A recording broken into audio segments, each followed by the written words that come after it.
When my wife passed away, her wealthy boss called me and said, "Booker, I found something, come to my office right now." Then he added, "Do not tell your son or your daughter-in-law. You could be in grave danger." When I got there and saw who was standing at the door, I froze, my blood turned to ice, and I realized my wife did not just die, she was taken from me. But before I tell you what I found in that office, you need to understand how the day of her funeral became the day my own son declared war on me.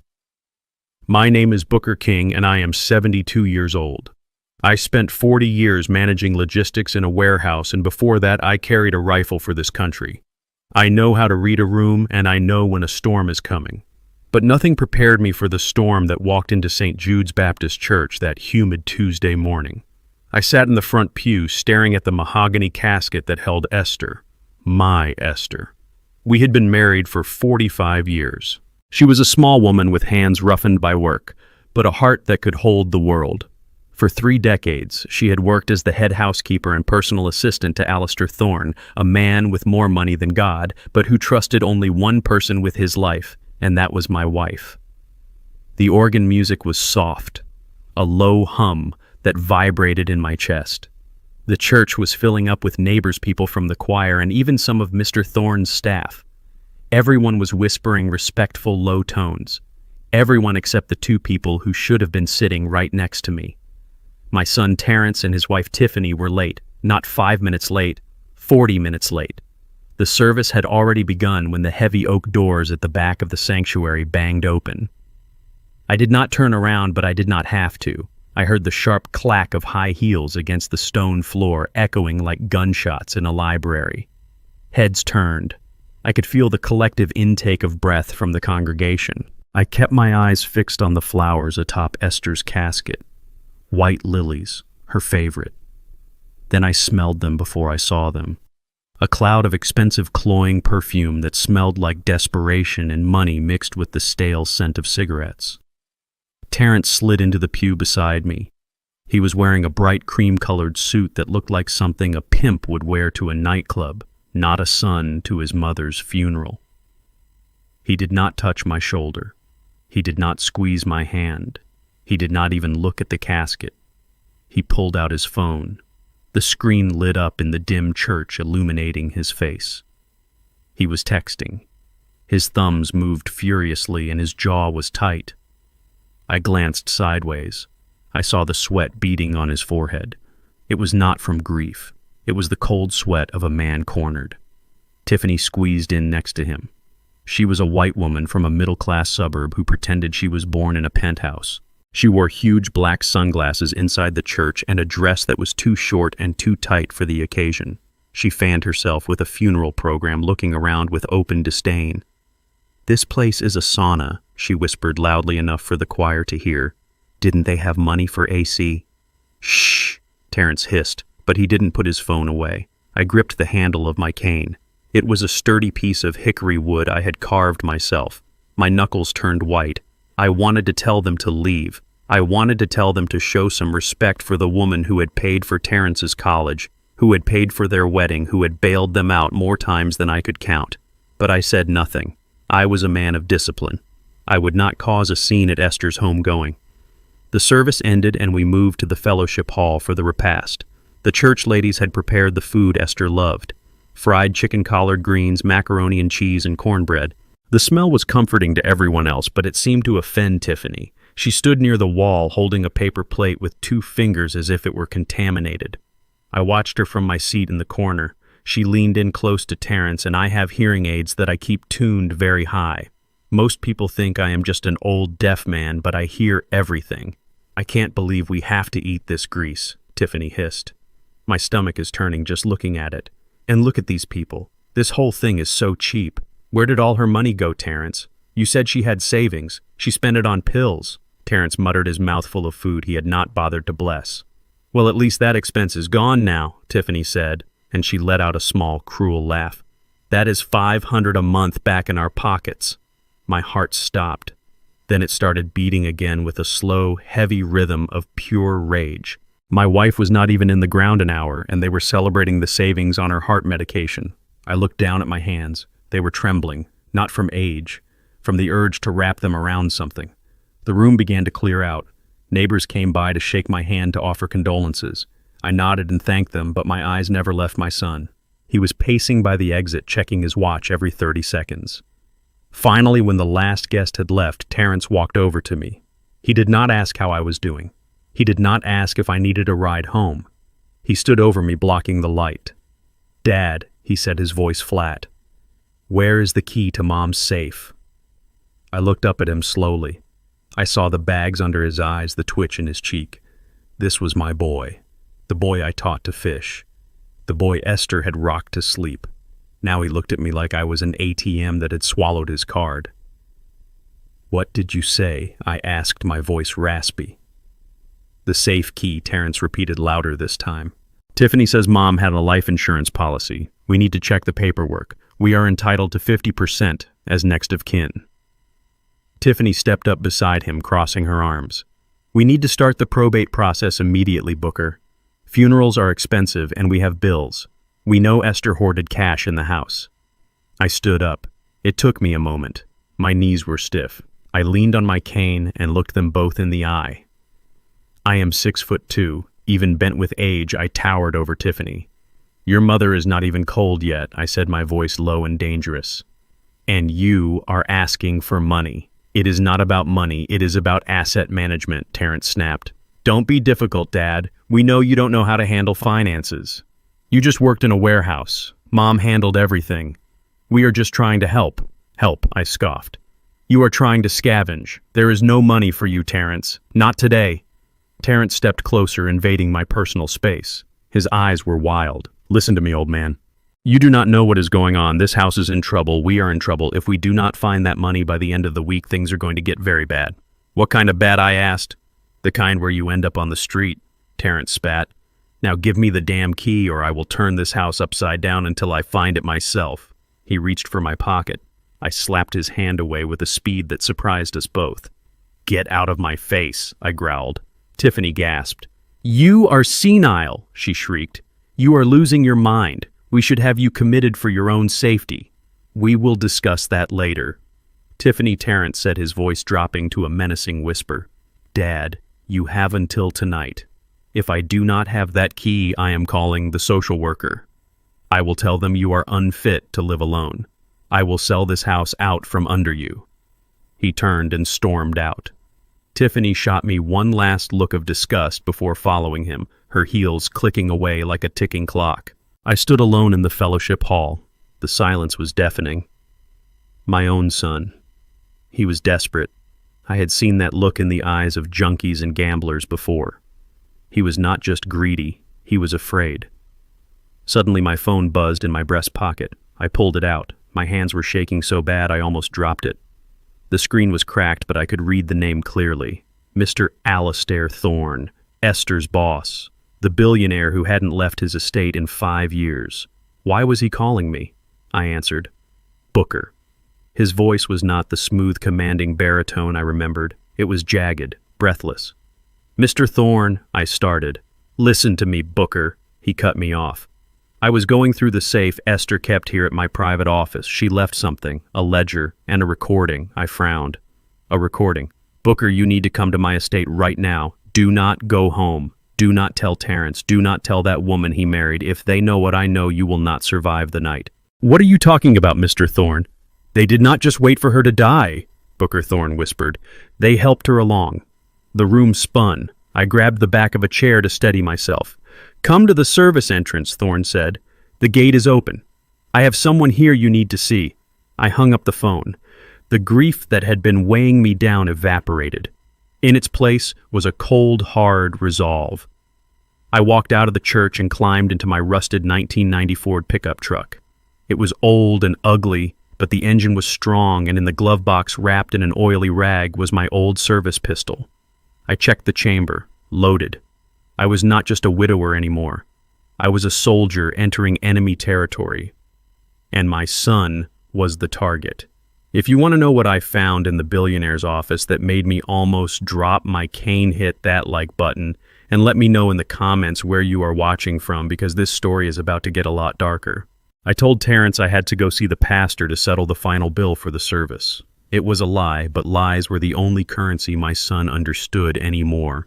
I grabbed my keys from the hook by the door, but before I could turn the handle, a manicured hand slammed against the wood, blocking my path. It was Tiffany. She was still wearing that black dress that was too tight, and her eyes were hidden behind those ridiculous sunglasses, even though we were inside a dim hallway. She held out a palm, her fingers wiggling expectantly. "Where do you think you are going, Booker?" she asked, her voice dripping with that fake sweetness that made my skin crawl. "To pay the church," I said, keeping my voice flat. "You are not going anywhere without leaving the credit card," she said, stepping closer. "I need to go buy supplies for the guests who might drop by later. We need wine. We need decent cheese. Not that garbage the church ladies served." I looked at her. I really looked at her. I saw the way her eyes darted to my back pocket where my wallet was. She did not want cheese. She wanted to go to the mall. She wanted a new handbag to match her funeral attire. She wanted to swipe my card until the magnetic strip wore off, just like she had done to Esther for years. I reached into my pocket. Tiffany smiled a greedy little smirk that showed her teeth. I pulled out my wallet. Her hand twitched. I opened it and pulled out a single $20 bill. It was wrinkled and worn just like me. I let it drop from my fingers. It fluttered through the air and landed on the linoleum floor right between her expensive heels. "Get some crackers," I said. Her mouth fell open. She looked at the money, then at me, her face turning a blotchy red. "Is this a joke?" she screeched. "Do you know who I am?" "I know exactly who you are," I said, stepping forward. She flinched. For a second the mask slipped and I saw the fear. She scrambled back, stepping aside to let me pass while her eyes stayed glued to the $20 on the floor. She would pick it up. I knew she would. She would pick it up the moment the door closed, because greed has no pride. I walked out into the humid afternoon air and climbed into my 1990 Ford pickup. The door creaked a mournful sound as I pulled it shut. The cab smelled of old leather and pipe tobacco. It was my sanctuary. The engine roared to life with a cough and a sputter, but it settled into a steady rhythm. This truck was like me, ugly on the outside, but it never quit. I backed out of the driveway, leaving my son and his wife to fight over the scraps in my house. As I drove down the street, the houses began to blur. I was not just driving to the other side of town, I was driving back in time. I thought about Esther. For 30 years, she had left our house at dawn and returned after dark. She took the bus to the north side to the gated estates where the driveways were longer than our entire block. She scrubbed floors, she polished silver, she organized lives that were not her own. To the world, she was just a housekeeper, a servant, invisible. But Esther saw everything. She knew where the skeletons were buried because she was the one dusting the closets. I gripped the steering wheel tighter, my knuckles popping. My son Terrence thought I was just a tired old man who moved boxes in a warehouse. He forgot what I did before the warehouse. He forgot that Uncle Sam sent me to a jungle halfway across the world when I was just 18. You learn things in war. You learn that the quietest moments are the most dangerous. You learn to watch the grass for movement that shouldn't be there. You learn that when the enemy smiles, he is usually holding a knife behind his back. I had been watching Terrence and Tiffany for months. I noticed the new watch Terrence wore that cost more than my truck. I noticed the way Tiffany stopped leaving receipts on the counter. I noticed the way Esther had grown quiet in the weeks before she died, her eyes darting to the phone every time it rang. I had been trained to spot an ambush, but I never thought the enemy would be sleeping in the guest bedroom. I merged onto the highway, the old Ford vibrating under my hands. I checked my mirrors constantly. Old habits die hard. No one was following me. Terrence was too busy trying to find the safe key to notice I was gone. I took the exit for Highland Park. The air changed here. It smelled of fresh cut grass and old money. The fences grew higher. The gates became more elaborate. I pulled up to the massive iron gates of the Thorne estate. A security camera buzzed and turned toward me. I rolled down the window. "Booker King," I said. The gate clicked and swung open silently. I drove up the winding paved driveway lined with oak trees that were older than the country itself. My rusted truck looked like a stain on a white sheet against the pristine landscaping. I parked next to a silver Rolls-Royce. The contrast would have made a lesser man feel small. It just made me feel focused. I got out and adjusted my suit jacket. It was a cheap suit bought off the rack 10 years ago, but I wore it with the posture of a man who answers to no one.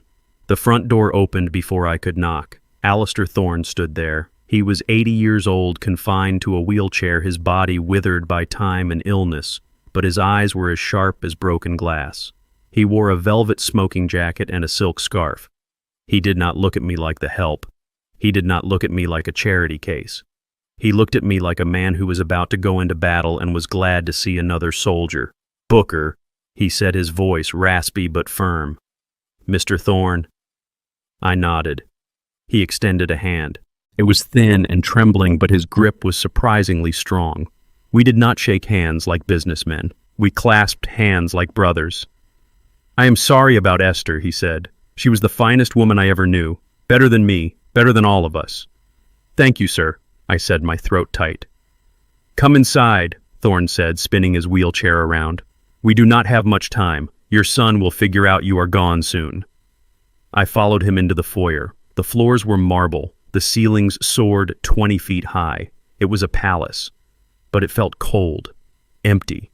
Esther had been the warmth in this house. Without her, it was just a museum.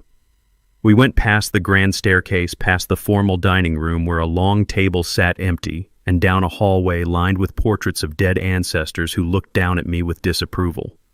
I stared right back at them. I had buried more men than they had ever met. Thorne led me to his private study at the back of the house. It was a room I had never been in. The walls were lined with leather-bound books. The air smelled of cedar and brandy.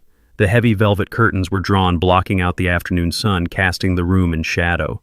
But we were not alone. Standing by the fireplace was a man I did not recognize.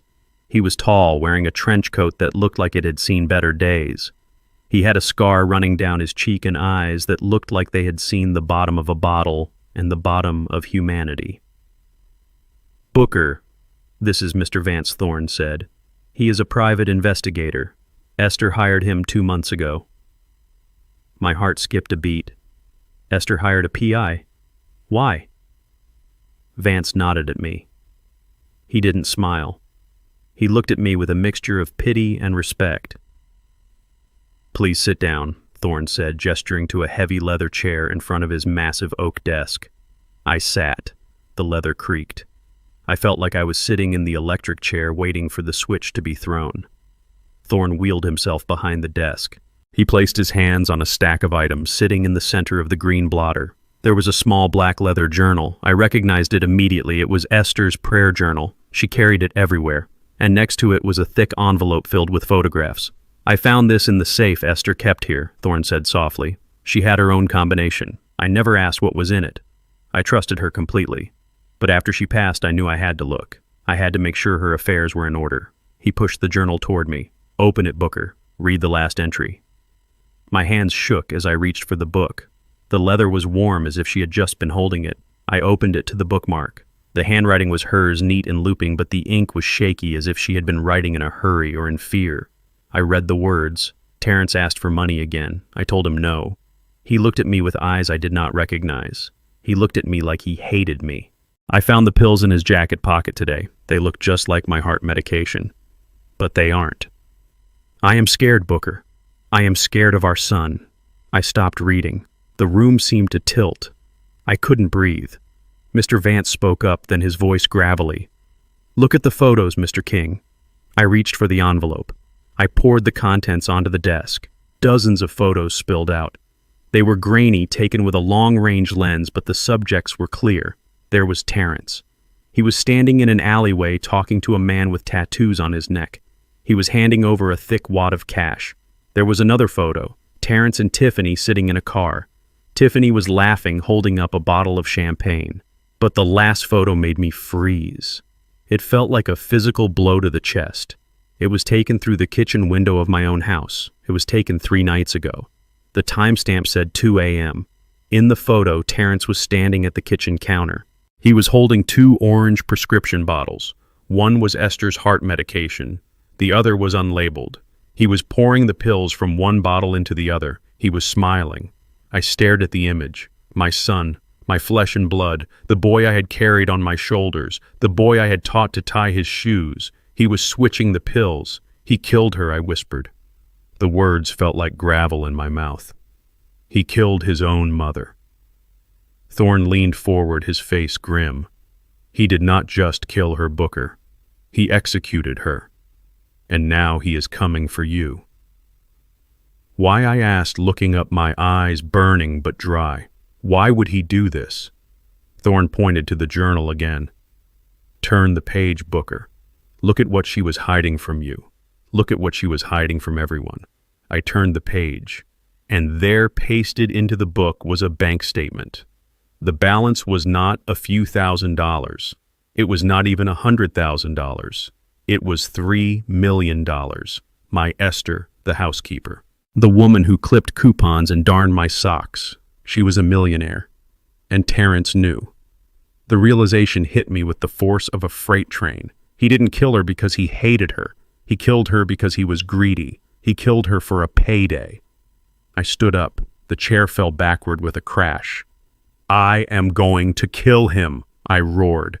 I reached for my back waistband where the cold steel of my pistol pressed against my spine. I am going to go back there and I am going to put a bullet in his head. No, Thorne shouted. His voice cracked like a whip. I stopped, panting, my hand on the gun. If you kill him now, you go to prison and he wins, Vance said, stepping forward, his hands raised. You will rot in a cell and Tiffany will spend that money on vacations and jewelry. Is that what Esther would want? I looked at the photo of my son. The monster. Then what do I do? I asked, my voice breaking. We trap him, Thorne said. His eyes were cold and hard. We make him confess. We make him destroy himself. But to do that, you have to go back there. Go back, I asked. To that house. With him. Yes, Thorne said.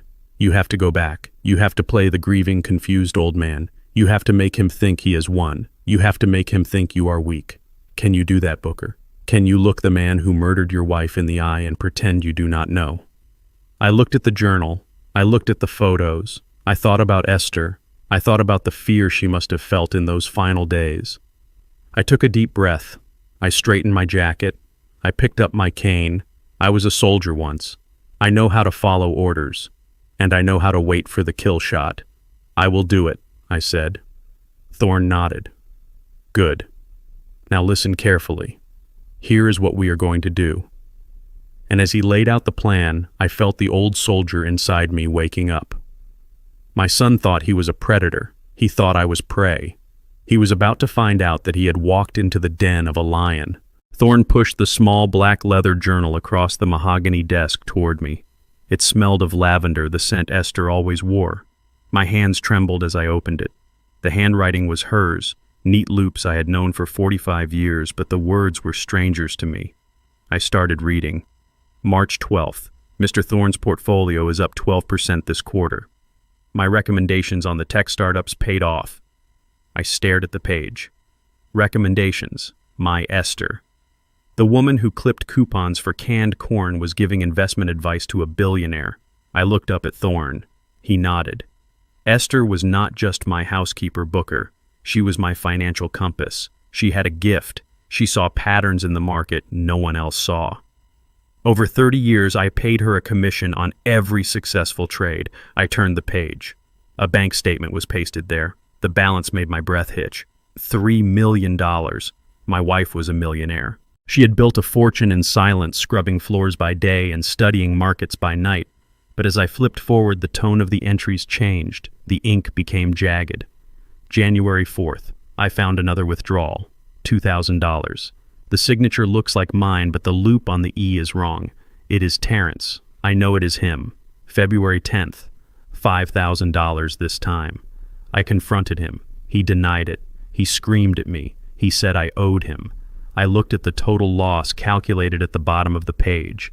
$50,000 in 2 years. My son had been bleeding his mother dry while driving a leased Mercedes and wearing Italian suits. The shame burned in my chest hotter than the grief. She never told me. She carried this burden alone to protect me from the truth about our boy. She died trying to save our savings from his greed. Vance, the private investigator, stepped forward, his trench coat rustling. He laid out a series of high-resolution photographs on the desk. They were taken with a night vision lens, grainy and green, but clear enough to stop my heart. Mr. King, look at the timestamp. 2:14 a.m. 3 days before your wife passed. The photo showed my kitchen. The checkered curtains Esther sewed herself were visible. And there was Terrence. He was standing by the counter where Esther kept her daily pill organizer. In his hand he held a small amber vial. It looked identical to her heart medication. But in the next photo he was pouring the contents of that vial into her organizer and pocketing her real pills. Vance pointed a calloused finger at the image. We analyzed the trash from your curb the next morning. We found the vial he threw away. It did not contain beta blockers. It contained a concentrated stimulant, a high-grade amphetamine mixture, dangerous enough to cause cardiac arrest in a healthy man, fatal for someone with your wife's condition. Thorne spoke up, his voice like gravel. It was not a heart attack, Booker. It was murder. Calculated, cold-blooded murder. He waited until her prescription was low, then he made the switch. He knew exactly what he was doing. He watched her take those pills. He watched her die. And he did it for money. He did it because she was about to cut him off. I looked at the photo of my son. His face was illuminated by the refrigerator light. He was not crying. He was not hesitating. He was smirking. The monster who lived in my house. The boy I taught to ride a bike. He had poisoned the woman who gave him life because he wanted a payout. He traded his mother's life for a gambling debt. It was not natural causes. It was an execution carried out in our own kitchen. A sound escaped my throat. It was a low, guttural roar of pure animal pain. The room spun. I grabbed the edge of the desk so hard the wood creaked. My vision blurred with red-hot tears. I stood up, knocking the heavy leather chair backward. I could feel the weight of the service pistol in the glove box of my truck. It was calling to me. I needed it. I needed to feel the recoil. I needed to see the fear in his eyes that Esther must have felt. I am going to kill him. The words tore out of my throat, raw and bleeding. I am going to drive back there, and I am going to put him down like a rabid dog. He does not deserve to breathe. He does not deserve a trial. He took my Esther. He took my life. I turned toward the door, my hand reaching for the handle. I was not a father anymore. I was an executioner. I could see it all in my mind. The kick of the door, the look on Tiffany's face, the final judgment delivered in lead. Justice. Immediate and permanent. My blood was boiling, screaming for vengeance. Stop! Thorne's voice cracked through the air like a whip. He slammed his hand on the desk. Booker, stop. If you walk out that door with a gun, you lose everything. You go to prison for the rest of your life, and Terrence wins. He becomes the victim. He inherits the house. He inherits the money. Tiffany spends every dime Esther saved while you rot in a cell. Is that what you want? Is that what Esther would want? I froze my hand on the doorknob, my chest heaving. Vance stepped between me and the door. We do not have enough for a conviction yet, Booker. The vial in the trash is circumstantial. The photos show him touching the pills, but not what was in them. A defense lawyer would tear it apart. We need more. We need him to say it. We need a confession. Thorne wheeled himself closer, his eyes burning into mine. You have to go back there. You have to walk into that house and look at the man who killed your wife and smile. You have to play the part Booker. Be the grieving, confused old man they think you are.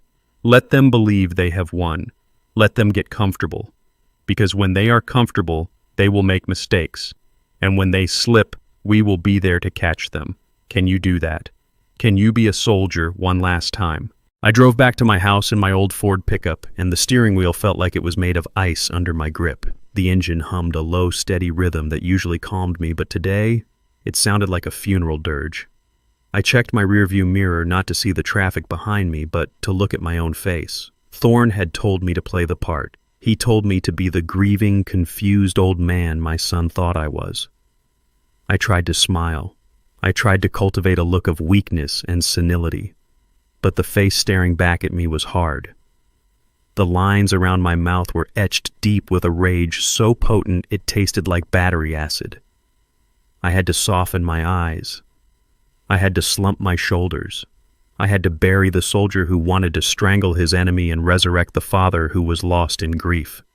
It was the hardest thing I had ever done. Harder than boot camp. Harder than the war.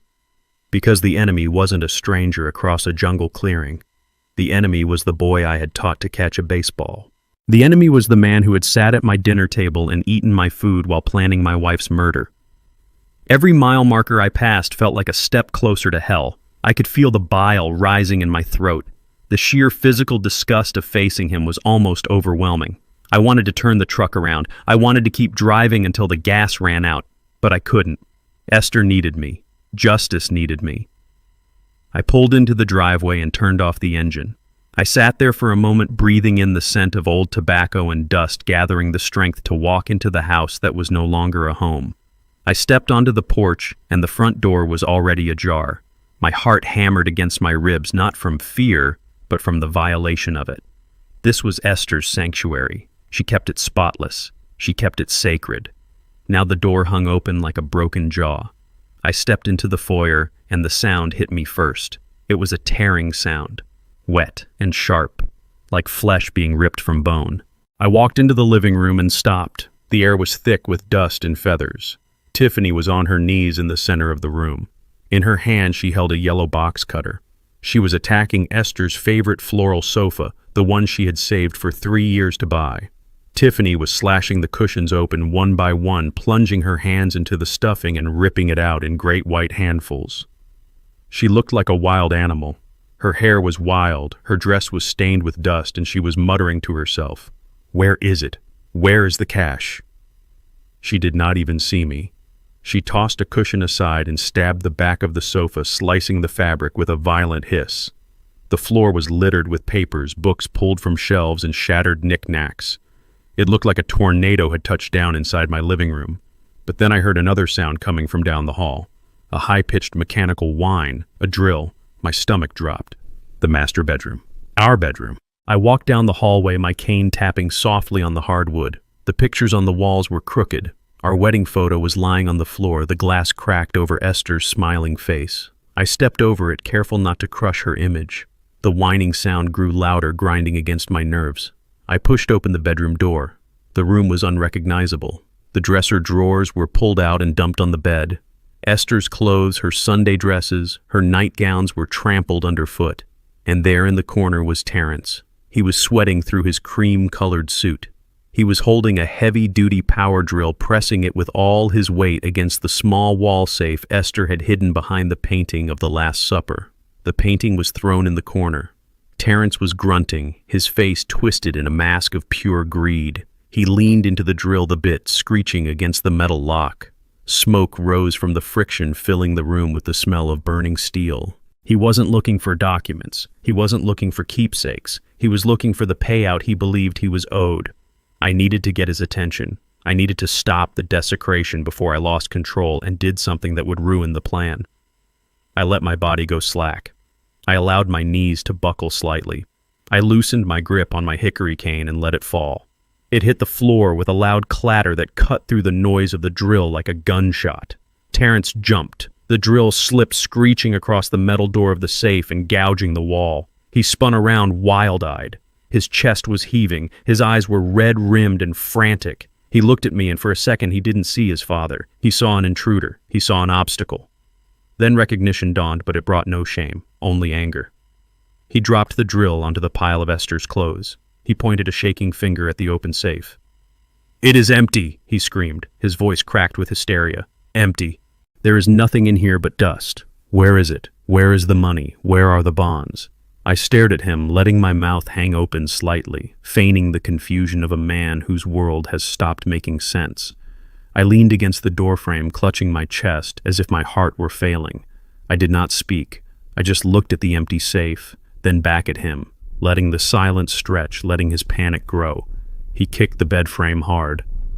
"Don't look at me like that, old man," he shouted. "You knew, didn't you? You knew she moved it. You and her were always whispering, always hiding things from me." Terrence marched across the room, closing the distance between us in 3 long strides. He was big. He had played football in high school, and he used that size now to intimidate.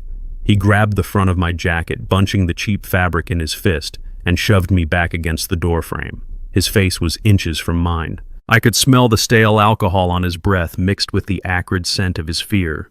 He reached down and picked up the power drill again. He revved it once, the sound sharp and menacing right next to my ear. He held the spinning bit inches from my face. The metal blurred a gray spiral of potential violence. "Tell me," he hissed, his spit landing on my cheek. "Tell me where the old hag hid the money, or I swear to God I will drill the answer out of your skull. Speak, old man. Where is the inheritance?" The drill bit spun inches from my nose, a blur of gray steel that smelled of ozone and violence. Terrence was breathing hard, his eyes wide with a madness that had consumed him whole. I felt the heat radiating from the motor against my cheek. My heart was already hammering against my ribs, a frantic rhythm of adrenaline and fear, but I knew I had to weaponize it. Thorne's words echoed in my mind, clear and commanding. "Buy time, Booker. Play the victim. Do not let him kill you before we have the proof." I looked into my son's eyes, and I saw no recognition there, only the cold stare of a stranger who wanted something I possessed. He shouted again, demanding the location of money that didn't exist in that safe. I knew if I stayed standing, he would use that drill. He was past the point of reason. I let my eyelids flutter. I allowed my jaw to go slack. I reached up with a trembling hand and clutched at the fabric of my shirt right over my heart. I forced the air out of my lungs in a ragged, wheezing gasp that sounded like a dying engine. My knees buckled for real this time as I let gravity take me. I slid down the doorframe, my back scraping against the wood until I hit the floor with a heavy thud. I curled into myself, groaning low in my throat, my hand clawing at the carpet. It wasn't entirely acting. The stress, the grief, the sheer physical threat had spiked my blood pressure to dangerous levels. I could feel the room spinning. Terrence stepped back, the drill still whirring in his hand, his expression shifting from aggression to sudden panic. He wasn't worried about losing his father. He was worried about losing the combination to the safe. He backed away, the tool winding down with a mechanical whine, leaving a ringing silence in the room broken only by my staged, desperate gasps for air. Tiffany appeared in the doorway, her hair wild and her black funeral dress covered in white feathers from the decimated sofa. She took one look at me writhing on the floor and dropped the box cutter she had been using to eviscerate my furniture. Her face went pale, not with concern but with calculation. "Do not let him die," she screeched, rushing forward and grabbing Terrence's arm with a grip that looked painful. "If he dies now, we lose everything, Terrence. He is the only one who knows where the assets are. If he croaks, that money disappears into the system. Think, you idiot." Terrence looked down at me, then at the drill in his hand. He cursed loudly and tossed the tool onto the bed where it landed on Esther's Sunday hat. He knelt beside me, grabbing my collar with both hands and shaking me violently. His head snapped back and forth. "Wake up, old man," he shouted, his spit flying onto my face. "You do not get to die yet, not until you tell me where the money is." He raised his hand and slapped me hard across the face. The sting was sharp and hot, but I kept my eyes half closed, focusing on my breathing, making it shallow and irregular. I let my head loll to the side. I needed to give them a number big enough to blind them, a number big enough to make them keep me alive. I licked my dry lips and whispered, "The trust." Terrence froze. He leaned in closer, his ear almost touching my mouth. "What trust? Say it again." I wheezed, forcing the words out between gasps. "The trust fund. Esther set it up. $2 million. The lawyer. He comes next week." I let my head fall back against the floorboards as if the effort of speaking had drained the last of my life force. I watched through slit eyes as Terrence looked up at Tiffany. A slow, greedy smile spread across his face, erasing the panic. $2 million, he whispered, testing the weight of the words.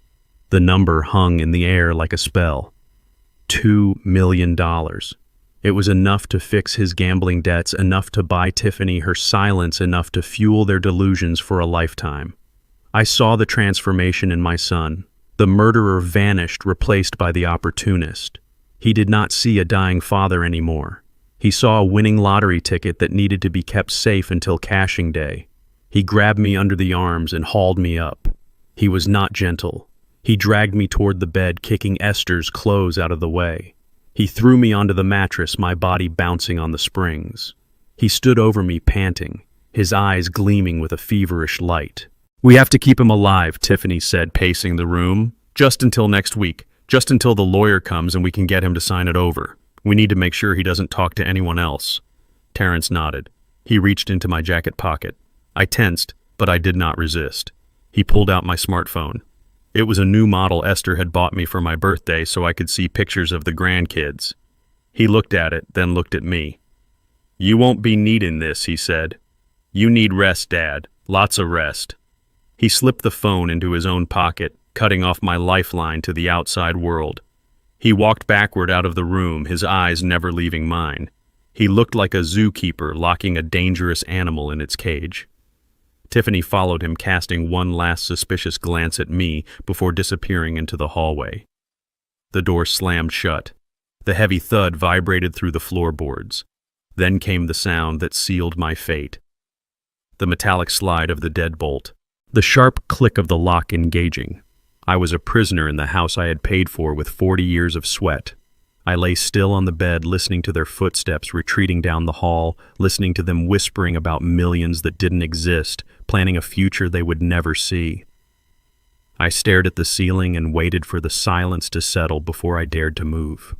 They thought they had taken my phone. They thought they had cut me off. They didn't know about the loose floorboard under the bed or what was hidden beneath it. 2 days passed in that stifling room, and the air grew heavy with the scent of my own sweat and the lingering perfume of Esther that still clung to the curtains. The sun crawled across the floorboards, marking time like a prisoner scratching tally marks on a wall. I sat in the armchair facing the window, watching the world go on without me. The neighbor walked his dog, and the mailman delivered bills.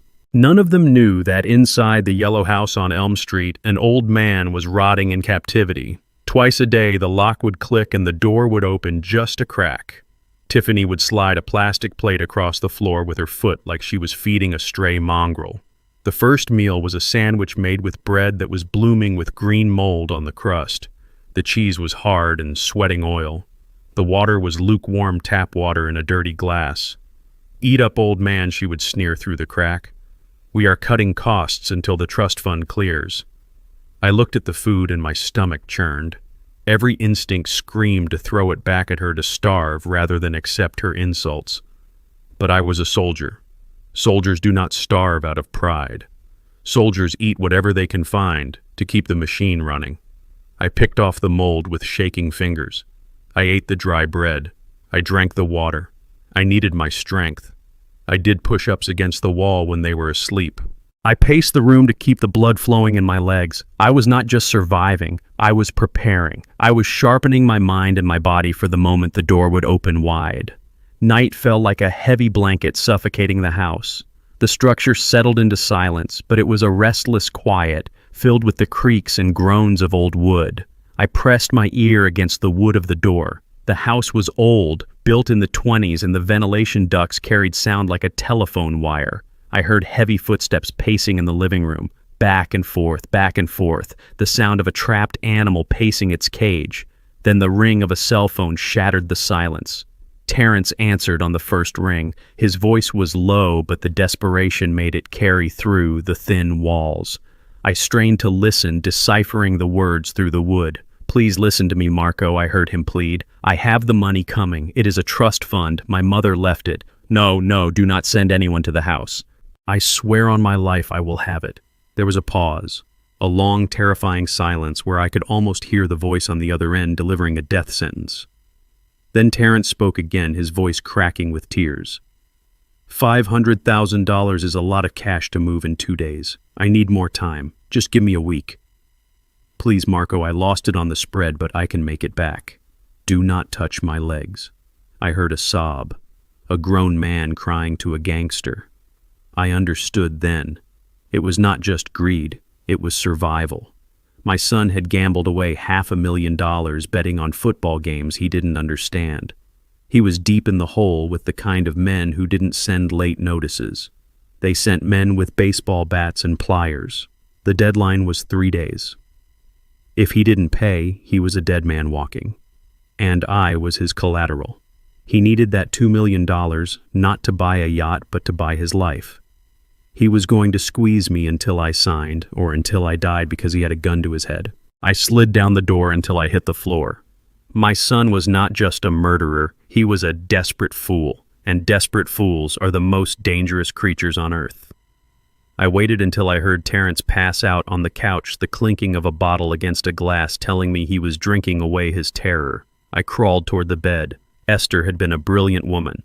She anticipated storms before the first cloud appeared. Years ago, when Terrence first started stealing small amounts, she hired a carpenter to install a false bottom in the floorboard under her side of the bed. She told me it was for jewelry. I knew it was for emergencies. I pushed the heavy mattress aside with a grunt. My muscles burned, but I ignored the pain. I found the loose board and pried it up with the handle of a metal spoon I had hidden from my dinner tray. Inside, wrapped in oilcloth, lay my salvation. A Nokia brick phone fully charged and turned off, and beside it the cold, heavy weight of a .38 snub-nose revolver. I checked the cylinder. 5 rounds. Enough to end this. But Thorne was right. I needed justice, not just blood. I turned on the phone. The screen glowed green in the darkness. I typed a message to the number Thorne had given me using a simple code we agreed on. The wolf is at the door. Debt is 500 large. Deadline 3 days. Need extraction. I waited. The minutes ticked by like hours. I watched the battery indicator. I watched the signal bars. Then the phone buzzed against my palm. A single text message. It read, "Lawyer Solomon Gold arrives at 900 hours tomorrow. He has the paperwork. Get ready to play your part. Do not break character. We are coming for you." I turned off the phone and hid it back under the floorboard. I slid the gun under my pillow. I lay back in the dark and stared at the ceiling. Tomorrow the curtain would rise. I closed my eyes and practiced my tremors. Tomorrow I would be the frail old man they wanted to see. But inside I was already pulling the trigger. The sun came up like a judgment I wasn't ready to face, but the click of the deadbolt told me showtime had started. The door swung open, and for the first time in 2 days, I wasn't greeted with a sneer or a kick. Tiffany stood there, holding a steaming mug of coffee, her face plastered with a smile that looked like it hurt. "Good morning, Dad," she chirped, her voice an octave higher than usual. "We have a guest. You need to look presentable." She handed me the mug. It said, "World's Best Grandpa" on the side. The irony tasted bitter, but I drank the coffee because I needed the caffeine to sharpen my edges. Terrence appeared behind her wearing a fresh suit and a tie that was too tight. He looked like a man trying to sell a car with no engine. He grabbed my arm, not to hurt me this time, but to steady me. "Easy there, old-timer," he said, loud enough for the neighbors to hear. "Let's get you to the living room. Mr. Gold is here." They walked me down the hallway like I was a piece of fragile china they were afraid to drop. I leaned heavily on my cane, shuffling my feet, playing the part of the confused invalid perfectly. In the living room sat a man who looked like he could foreclose on your house just by looking at it. Solomon Gold was not a large man, but he took up all the space in the room. He wore a charcoal suit that cost more than my first house, and his eyes were black marbles behind rimless glasses. He didn't stand when I entered. He just watched me like a hawk spotting a field mouse. "Mr. King," he said, his voice smooth as oil. "I am Solomon Gold. I represent your late wife's estate. Please sit." Terrence guided me to the armchair, the one Tiffany hadn't slashed to ribbons yet. He sat next to me, perched on the edge of the cushion, his knee bouncing with a nervous energy that shook the floorboards. Tiffany sat on the arm of his chair, playing the devoted daughter-in-law. We were a picture-perfect family if you ignored the smell of desperation and the hidden gun under my mattress. Gold opened a leather briefcase and pulled out a single thick document bound in blue paper. He adjusted his glasses and looked at Terrence, then at me. "Mrs. King was a very prudent woman," he began. "She set up a living trust 3 years ago. The assets within that trust, including the investment portfolio and the offshore accounts, total approximately $3 million. Terrence made a noise in his throat like a dying engine. His eyes bulged. $3 million. He looked at Tiffany, and I saw the greed wash over them, erasing the fear for a split second. Gold continued, ignoring my son's reaction. According to the terms of the trust, upon her death, the entirety of the estate transfers to her husband, Booker King. Terrence nodded eagerly, reaching out to pat my shoulder. "That is right," he said, his palm sweating against my jacket. "Dad is the beneficiary. We are just here to help him manage it." Gold raised a hand, stopping him. There is a condition, Mr. King. Esther was very specific. She included a competency clause. Because of the significant value of the assets, the beneficiary must be certified as being of sound mind and body by a medical professional before he can access a single cent or sign any checks. Terrence froze. His hand stopped patting my shoulder. Gold leaned forward, his voice dropping an octave. If the beneficiary is found to be incompetent, senile, or unable to make rational decisions, the trust automatically locks. The assets are frozen and placed into a high-yield holding account for a period of 10 years to ensure their protection. During that time, no one, not even family members or legal guardians, can access the principal amount. 10 years. The words hung in the air like smoke. I watched the blood drain from Terrence's face. He didn't have 10 years. He didn't have 10 days. He had Marco and the guys with baseball bats waiting for him. He needed that money today. The trap Thorne and I had built was simple. We knew they wanted to declare me incompetent to steal the money, so we made competence the key to the vault. Tiffany apparently didn't understand the gravity of the timeline. She was still sticking to the original script, the one where they threw me in a home and went shopping. She let out a dramatic sigh and shook her head sadly. "Oh, Mr. Gold, that is such a shame," she said, her voice dripping with fake sympathy. "We have been so worried about Booker lately. He has been forgetting things. He leaves the stove on. He talks to people who aren't there. Just yesterday, he didn't even know where he was. I don't think he can pass a competency test. It might be best for everyone if we just accept that the trust needs to be frozen, or maybe you can transfer guardianship to Terrence." She looked at Gold, expecting him to nod sympathetically. Instead, Gold started to close the folder. "I see," he said, reaching for the clasp. "If that is the case, I will have to file the paperwork to lock the assets immediately. It is for his own protection, of course. We can revisit the status of the trust in a decade." The lock clicked shut. The sound was like a gunshot to Terrence. He jumped up from his chair, knocking Tiffany sideways. "No!" he shouted, his voice cracking with panic. "Shut up, Tiffany! You do not know what you are talking about!" He turned to Gold, his hands waving frantically. "She is exaggerating. Dad is fine. He is just grieving. Look at him. He is sharp as a tack. He remembers everything." "Don't you, Dad?" He grabbed my shoulder again, digging his fingers in hard enough to bruise. "Tell him, Dad. Tell him you are fine. Tell him you are not crazy." I looked at my son. I saw the sweat running down his temple. I saw the terror in his eyes. He was begging me to be sane so he could rob me. It was pathetic. I looked at Gold and blinked slowly. "I feel fine," I said, my voice shaky but clear. "I just miss my Esther." Gold looked at me, then at Terrence, then back at the file. He tapped his fingers on the leather case, considering. "Very well," he said. "If you insist he is competent, we can proceed. But I need proof. I cannot release $3 million on your word alone." He pulled a card from his pocket. "I have scheduled a comprehensive medical evaluation for tomorrow morning at 9. It is with an independent physician. If Mr. King passes, he gets the checkbook. If he fails, the vault locks for 10 years. Do we have an understanding?" Terrence let out a breath that sounded like a sob. "Yes," he said, wiping his forehead with his sleeve. "Yes, we understand. Dad will be there. He will pass. I promise." Gold stood up and buttoned his jacket. "Good day, gentlemen." He walked out the door, leaving a silence behind him that was heavy with threat. Terrence turned to me. The panic was gone, replaced by a cold, dark resolve. He smiled, and it was the smile of a wolf looking at a lamb. "You are going to be the healthiest man in the world tomorrow, Dad," he whispered. "I am going to make sure of it." Night fell over the house like a shroud, and the air inside grew thick with the smell of roasting meat and impending violence. For the first time in the 10 years she had lived under my roof, Tiffany was cooking. She was not heating up takeout. She was not throwing frozen nuggets into the microwave. She was actually cooking. The aroma of pot roast and potatoes filled the kitchen, masking the scent of bleach she had used to scrub the floor earlier. It was a performance, a domestic scene staged for an audience of one. Me. Terrence sat at the kitchen table, drumming his fingers on the wood.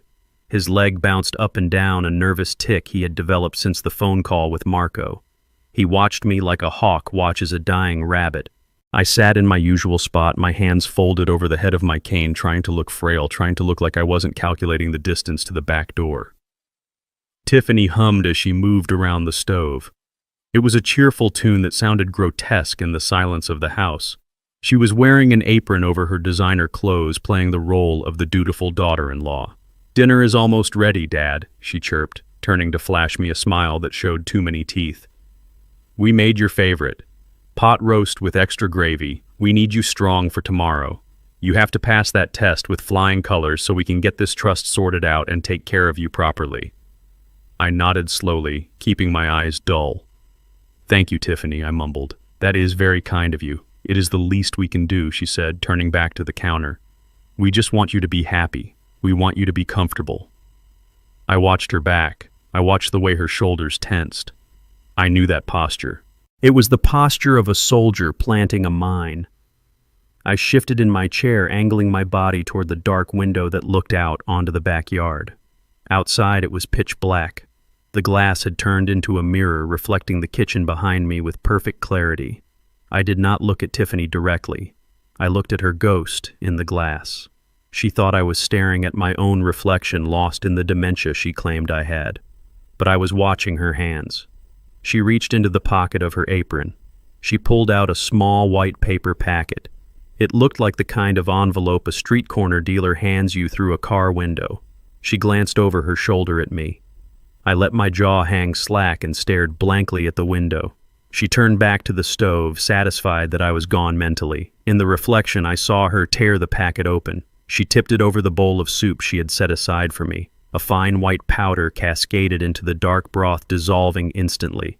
She stirred it vigorously, the spoon clinking against the ceramic. 1 stir, 2 stirs, 3, mixing the death into the dinner. She wasn't just seasoning my food, she was spiking it. I remembered the conversation I had overheard. We switch her medications, we tell her she did things she didn't do. But this was different. They needed me lucid for the doctor tomorrow, didn't they? Or maybe they didn't. Maybe the plan had changed. Maybe they realized I was too much of a risk.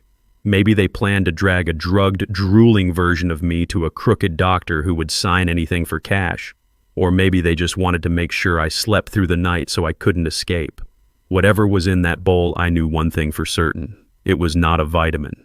She picked up the bowl and turned around, her face composed into a mask of maternal care. "Here we go, Dad," she said, setting the steaming bowl in front of me. "Eat up while it is hot. The gravy will do you good." I looked down at the brown liquid. It smelled savory, salty, and lethal. I looked at Terrence. He was watching me intently, his eyes locked on the spoon in my hand. "Eat, Dad," he urged, his voice tight. "You need the nutrition." I lifted the spoon. My hand trembled. I let the tremor grow worse, shaking the utensil until it rattled against the bowl. I lifted a spoonful toward my mouth. Terrence leaned forward, holding his breath. Tiffany wiped her hands on her apron, waiting. I brought the spoon to my lips, then let a violent spasm take over my arm. I jerked my hand sideways. The spoon hit the edge of the bowl hard. "Oops," I whispered. I swept my arm across the table in a clumsy arc, knocking the bowl completely over. It flew off the edge of the table and shattered on the linoleum floor. The soup splashed everywhere, coating the cabinets, the chair legs, and my shoes in a hot, sticky mess. "Oh no," I cried, my voice cracking. "I am so clumsy. I am so sorry." Tiffany shrieked, jumping back to avoid the splash. "You stupid old man," she yelled, forgetting her role for a second. "Look what you did." Terrence stood up, his face red. "It is okay," he said through gritted teeth, forcing himself to stay calm. "It was an accident. Tiffany, clean it up. We will get him another bowl." But before Tiffany could move, a low growling sound came from under the table. It was precious Tiffany's prize-winning English bulldog. The dog waddled out from the living room, attracted by the smell of the meat. "Precious, no," Tiffany shouted, reaching for the dog's collar. But the dog was fast for a creature that weighed 50 pounds. She lunged for the puddle of gravy, lapping it up with greedy, enthusiastic noises. She licked the floor tiles clean, ingesting the soup, the powder, the secret ingredient, all in a matter of seconds. "Get away from there!" Tiffany screamed, kicking at the dog. It was too late. The bowl was licked clean. I watched the dog. Terrence watched the dog. Tiffany stood frozen, a roll of paper towels in her hand, her eyes wide with horror. For a moment, nothing happened. Precious looked up, licking her chops, wagging her stub of a tail, waiting for more. Then she sneezed. It started as a sneeze, then a cough, then a high-pitched wheeze. The dog's legs stiffened.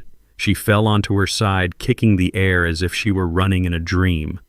Foam white and pink bubbled from her jowls. Her eyes rolled back into her head, showing the whites. Tiffany dropped to her knees, screaming the dog's name. She tried to hold the animal, but Precious was thrashing violently, her claws scratching the linoleum.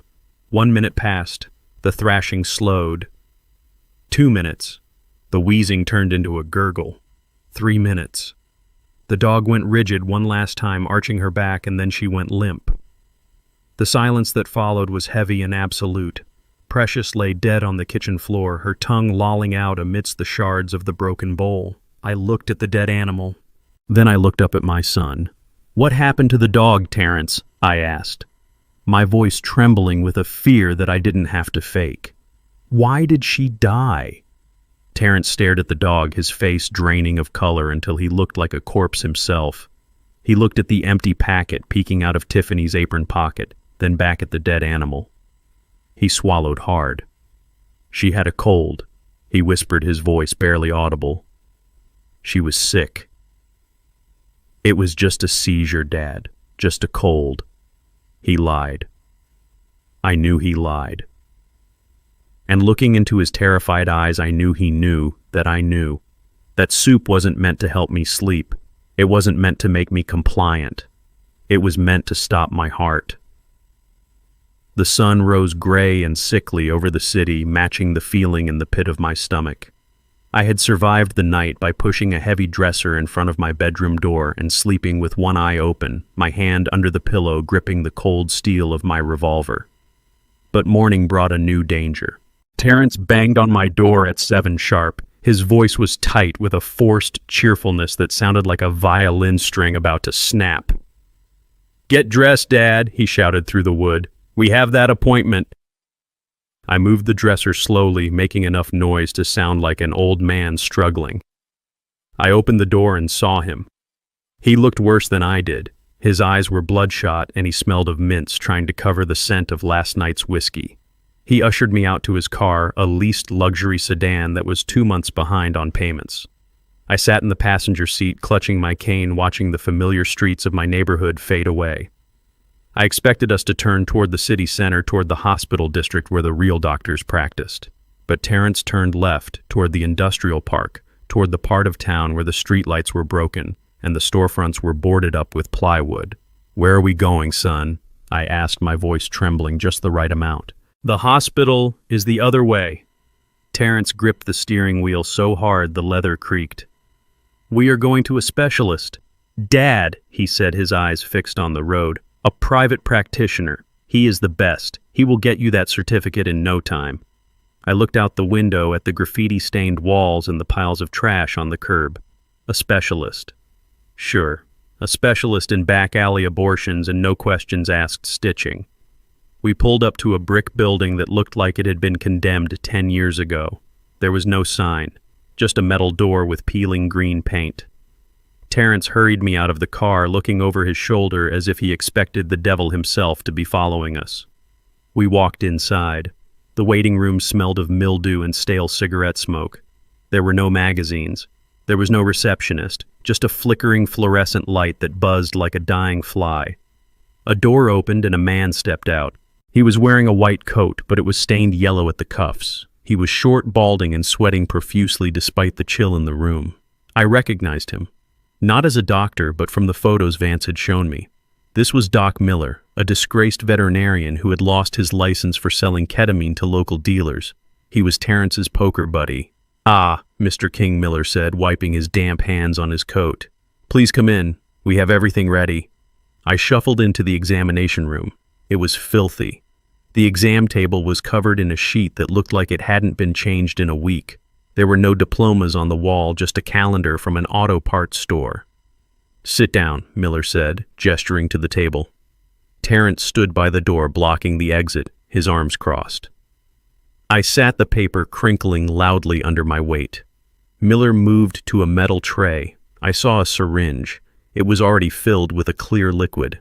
It was a large dose, too large for a vitamin B shot, too large for anything meant to heal. I watched him tap the barrel, flicking the air bubbles to the top. The liquid swirled viscous and deadly. "What is that?" I asked, my eyes wide with feigned fear. "Just a vitamin cocktail," Miller said, his voice shaking slightly. "It will perk you up, get your blood flowing for the lawyer. It helps with memory." Terrence nodded from the doorway. "Take it, Dad. It is for your own good." I looked at the needle. Then I looked at Miller. I saw the tremors in his hands. I saw the way he licked his lips. He was terrified. He wasn't a killer. He was a desperate man doing a favor for a desperate friend. But a needle in the arm is just as deadly as a bullet in the brain. That liquid wasn't vitamins. It was likely a cocktail of adrenaline and digitalis, enough to simulate a heart attack in an old man with high blood pressure. It was the backup plan. Since the dog ate the soup, they decided to inject the poison directly. Miller approached me, the needle raised. "Roll up your sleeve, Mr. King," he said. I looked at Terrence. He was watching with a hunger that made my skin crawl. He wanted this over. He wanted his inheritance. I slowly began to unbutton my cuff. My movements were agonizingly slow. Miller shifted his weight impatiently. Come on," he muttered. I pulled my sleeve up, exposing the thin skin of my inner arm. Miller leaned in. He smelled of fear and antiseptic. He grabbed my arm to steady it. I let him find the vein. I let the tip of the needle hover millimeters from my skin. Then I moved, not with violence, but with intimacy. I leaned forward until my face was inches from his ear. I gripped his wrist with my free hand. My grip was not the grip of a frail old man. It was the grip of a man who had moved crates for 40 years. Miller froze. His eyes widened, meeting mine. "Doc." I whispered, my voice low and steady, completely devoid of the senile tremor I had been faking. "Before you push that plunger, you should know something. I sent a GPS pin to my fishing buddy about 20 minutes ago. He gets worried when I go to bad neighborhoods." Miller frowned, confused. "Your fishing buddy?" he asked. "Yes," I said, tightening my grip on his wrist until I felt his bones grind.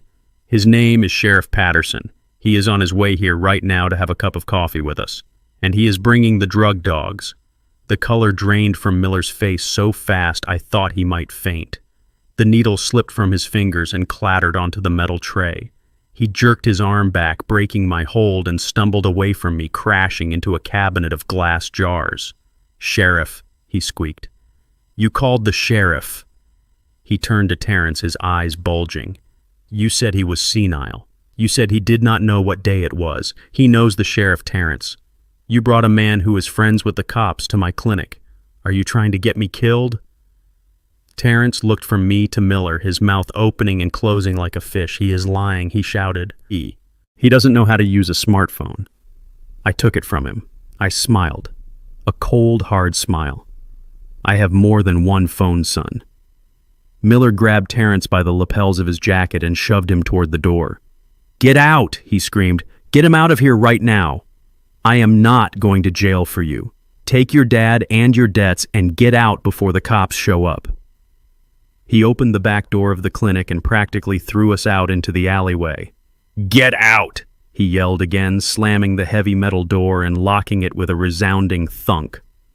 We were left standing in the garbage-strewn alley, the sound of distant sirens playing tricks on Terrence's mind. He looked at me, and for the first time he saw something other than a victim. He saw a threat, but he was too deep in his own delusion to see the whole picture. He grabbed my arm, his fingers digging into my bicep with bruising force. He dragged me toward the car, his breathing ragged and heavy. He threw me into the passenger seat and slammed the door so hard the car shook. He stomped around to the driver's side and got in, hitting the steering wheel with his fists. 1 time, 2 times, 3 times. He screamed a wordless sound of pure frustration. Then he turned to me. His face was twisted, his eyes burning with a hate that had no bottom. "Fine," he hissed, starting the engine and peeling out of the alley. "You want to play games, old man. You want to be difficult. We tried to do this the easy way. We tried to be nice, But you leave me no choice. Tonight you sign those papers. I do not care if I have to break every finger on your hand to make you hold the pen. We are doing this the hard way." We drove back to my house in a silence that felt heavier than the humid air outside. Terrence drove with his knuckles white on the steering wheel, his eyes darting to the rearview mirror every few seconds as if he expected the sheriff to materialize out of the asphalt. I sat in the passenger seat watching the familiar neighborhood roll by. The oak trees I had planted 30 years ago. The mailboxes I knew by name. We turned the corner onto my street and my stomach dropped. There, in the middle of my front lawn, driven right into the heart of Esther's prize-winning hydrangea bushes, was a sign. It was bright red and aggressive. "For sale by owner. Cash only." My heart hammered against my ribs. I looked at the driveway. There was a sensible silver station wagon parked there. Standing on the porch was a young white couple holding hands, looking up at the eaves of my home. They looked hopeful. They looked innocent. And standing in front of them, blocking the door to my sanctuary, was a real estate agent I did not recognize. No, wait. It wasn't an agent. It was Tiffany. She was wearing a floral dress and holding a clipboard pointing at the roof and smiling that shark smile. Terrence didn't even slow down until we were right on top of them. He swerved onto the grass, leaving deep black tire tracks in the green lawn Esther had tended so carefully. The disrespect took my breath away. They weren't just killing me, they were erasing me. They were selling the walls that held my memories before my body was even cold. I stepped out of the car, and the humidity hit me, but it was Tiffany's voice that made me sweat. She was speaking loud and fast, her voice pitching up in that fake sweetness she used when she wanted something. "Oh yes," she was saying. "It has great bones. A real fixer-upper but full of charm. We are letting it go for a steal because we need a quick closing." The young husband looked at the peeling paint on the porch railing. "Why is the price so low?" he asked. "It seems too good to be true." Tiffany let out a laugh that sounded like breaking glass. "Well, to be honest," she said, leaning in confidentially, "my father-in-law is moving to a specialized memory care facility next week. It is very sad, really. He has become quite unmanageable. Dangerous, even. We need the cash to pay for his treatment. We already have a bed waiting for him. We just need a cash deposit today to hand over the keys on Monday." I stood by the car door trembling, not from age. From a rage so pure it felt like fire in my veins. She was selling my life. She was selling the room where I held Esther when she cried. She was selling the kitchen where we danced on Sundays. And she was doing it for a cash deposit she would likely spend on a handbag before the sun went down. The young woman looked sympathetic. "Oh, that is terrible," she said. "We can write a check for $5,000 today. Is that enough to hold it?" Tiffany's eyes lit up like neon signs. "That would be perfect," she cooed. "Just make it out to cash. It speeds up the paperwork." I buttoned my cheap suit jacket. I adjusted my tie. I gripped my cane, not for support, but as a weapon of truth. I walked across the lawn, my boots crunching on the grass my son had just ruined. Terrence tried to grab my elbow, hissing at me to get inside, but I shook him off with a strength that surprised him. I walked right up to the young couple. I did not look like a senile old man. I looked like a man who had run a warehouse floor for 40 years. I looked them dead in the eye. "Do not write that check, son," I said, my voice booming across the yard. The husband froze his pen, hovering over the checkbook. He looked at me, then at Tiffany. "Why not?" he asked. "Because this house is not for sale," I said, my voice steady and hard. "And even if it was, you would not want it. The foundation is eaten through with termites. The whole thing is held up by prayer and cheap paint, and you should know about the kitchen. My son just killed the family dog in there yesterday because it had rabies. The blood is still under the fridge." I pointed at Terrence with my cane. He is not grieving. He is cleaning up a crime scene. The color drained from the young woman's face. She looked at the house as if it were haunted. She grabbed her husband's arm. "We are leaving," she whispered. The husband didn't argue. He shoved the checkbook into his pocket and they ran for their station wagon. They peeled out of the driveway faster than Terrence had pulled in. Tiffany screamed. It was a primal sound of pure fury. She flew off the porch, her carefully constructed mask shattering. "You ruined it!" she shrieked. Her fingers curled into claws. You ruin everything, you useless old leech. She lunged at me, scratching at my face, drawing blood on my cheek. Terrence stepped in and slapped her hard. The sound echoed like a gunshot. "Shut up," he yelled. "Get inside before the neighbors call the cops." He grabbed the front of my shirt and pulled me close, his breath hot and reeking of fear. "You pushed me too far, old man," he hissed. "The games are over. Tonight you sign those papers or you are going to meet Mom a lot sooner than you planned." The sun went down, but the heat stayed trapped inside the house like a fever. The air was thick, heavy with the smell of cheap whiskey and fear. Terrence didn't bother locking me in the bedroom anymore. He sat in the middle of the living room in my favorite armchair, the one Tiffany hadn't destroyed yet. On his lap lay a 12-gauge shotgun. It was old, rusted at the barrel, something he'd picked up at a pawn shop years ago for hunting trips he never took. He was cleaning it, running an oily rag over the stock with slow, deliberate strokes. The sound of metal on cloth was the only noise in the room, a rhythmic whisper of violence. He didn't look at me. He just stared at the wall, his eyes glazed and distant. He had stopped pretending. The mask of the grieving son, the concerned caregiver, it was all gone. What was left was a man pushed into a corner, a man who saw no way out but through me. I sat on the edge of my bed in the darkened room down the hall. The door was open a crack, just enough to see the sliver of light from the hallway. I could hear Tiffany moving around in the dining room. The sound of packing tape being ripped from the roll was sharp and loud in the quiet house. Rip, smooth, rip, smooth. She was packing. Not clothes, not memories. She was packing the silver. She was taking down the oil paintings Esther had collected over 30 years. She was wrapping the flat-screen TV in bubble wrap. I heard her muttering to herself a low stream of curses and calculations. She wasn't planning on sticking around to care for a senile father-in-law. She was liquidating. She was getting ready to run the moment the money hit the account. She would leave Terrence to deal with the mess, to deal with the body. I knew her type. She was a survivor, a parasite who would detach and find a new host the moment the current one dried up. She didn't care about Terrence. She didn't care about the debt. She just wanted her cut before the ship went down. The phone rang. It wasn't the house phone. It was Terrence's cell sitting on the coffee table next to a half-empty bottle of bourbon. The ringtone was loud, jarring in the tense silence. Terrence didn't answer it right away. He let it ring. 1, 2, 3 times. Then he picked it up, his hand shaking slightly. He put it on speaker, maybe out of habit, maybe because he wanted me to hear, to know why he was about to do what he was about to do. "Marco," he said, his voice cracking. "Please, I just need a few more hours." The voice on the other end was calm, professional, and terrifying. "Terrence," the voice said, "you are out of hours. My associates are on their way. They have instructions. If the money is not in the account by 9 a.m., they start with your knees. Then they move up. Do you understand?" The line went dead. Terrence stared at the phone. He took a long pull from the bottle, the amber liquid spilling down his chin.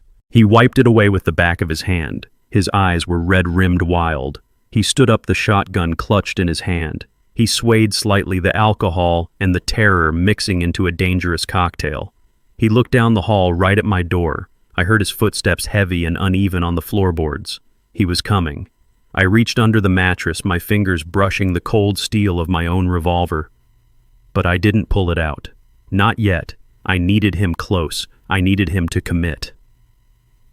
The door to my room burst open, slamming against the wall with a force that cracked the plaster. Terrence stood in the doorway, silhouetted by the hall light. He looked like a monster from a child's nightmare. In one hand he held the shotgun, the barrel pointed at my chest. In the other he crumpled a piece of paper. It was the power of attorney form, the one Solomon Gold had left. "Sign it," he rasped, his voice sounding like gravel grinding together. "Sign it now, old man. Or I swear to God I will paint this room with your brains." The barrel of the shotgun looked like a tunnel into the afterlife. It was dark and smelled of gun oil and old rust. I stared right down the center of it. I did not blink. I did not look away. My heart was beating a slow, steady rhythm against my ribs. It was the rhythm of a man who had made his peace with death a long time ago in a jungle far away from here. Terrence was shaking. The tremors started in his hands and worked their way up his arms until his whole body was vibrating with a mixture of bourbon and adrenaline. He looked pathetic. He looked dangerous. He looked like a stranger wearing my son's face. The paper crinkled in his fist. "Sign it," he screamed again. "Sign the paper and I will let you live. I will put you in a home. You will be safe. Just sign the damn paper." I looked from the gun to his eyes. They were bloodshot, swimming in tears and rage. He was breaking apart at the seams. I knew I had to push him. I needed him to say it. I needed the recording device hidden under the floorboard to catch every syllable of his sin. I leaned back on the mattress, resting my weight on my elbows. I did not reach for the pen. Instead, I asked the question that had been burning a hole in my soul for 3 days. Why did you kill your mother, Terrence? Why did you murder the woman who gave you life? The question hung in the air between us, heavy and suffocating.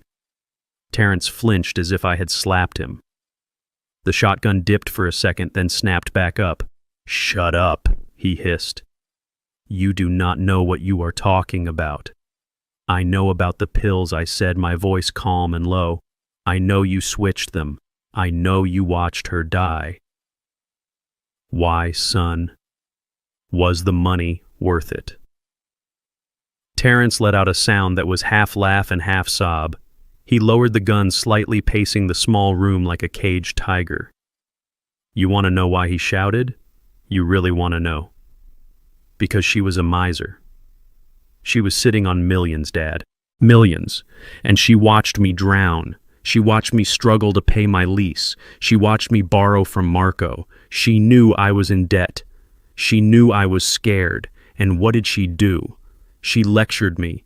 She told me I needed to be responsible. She told me she was cutting me off." He stopped pacing and pointed the gun at my face again. His expression was twisted into a mask of pure hatred.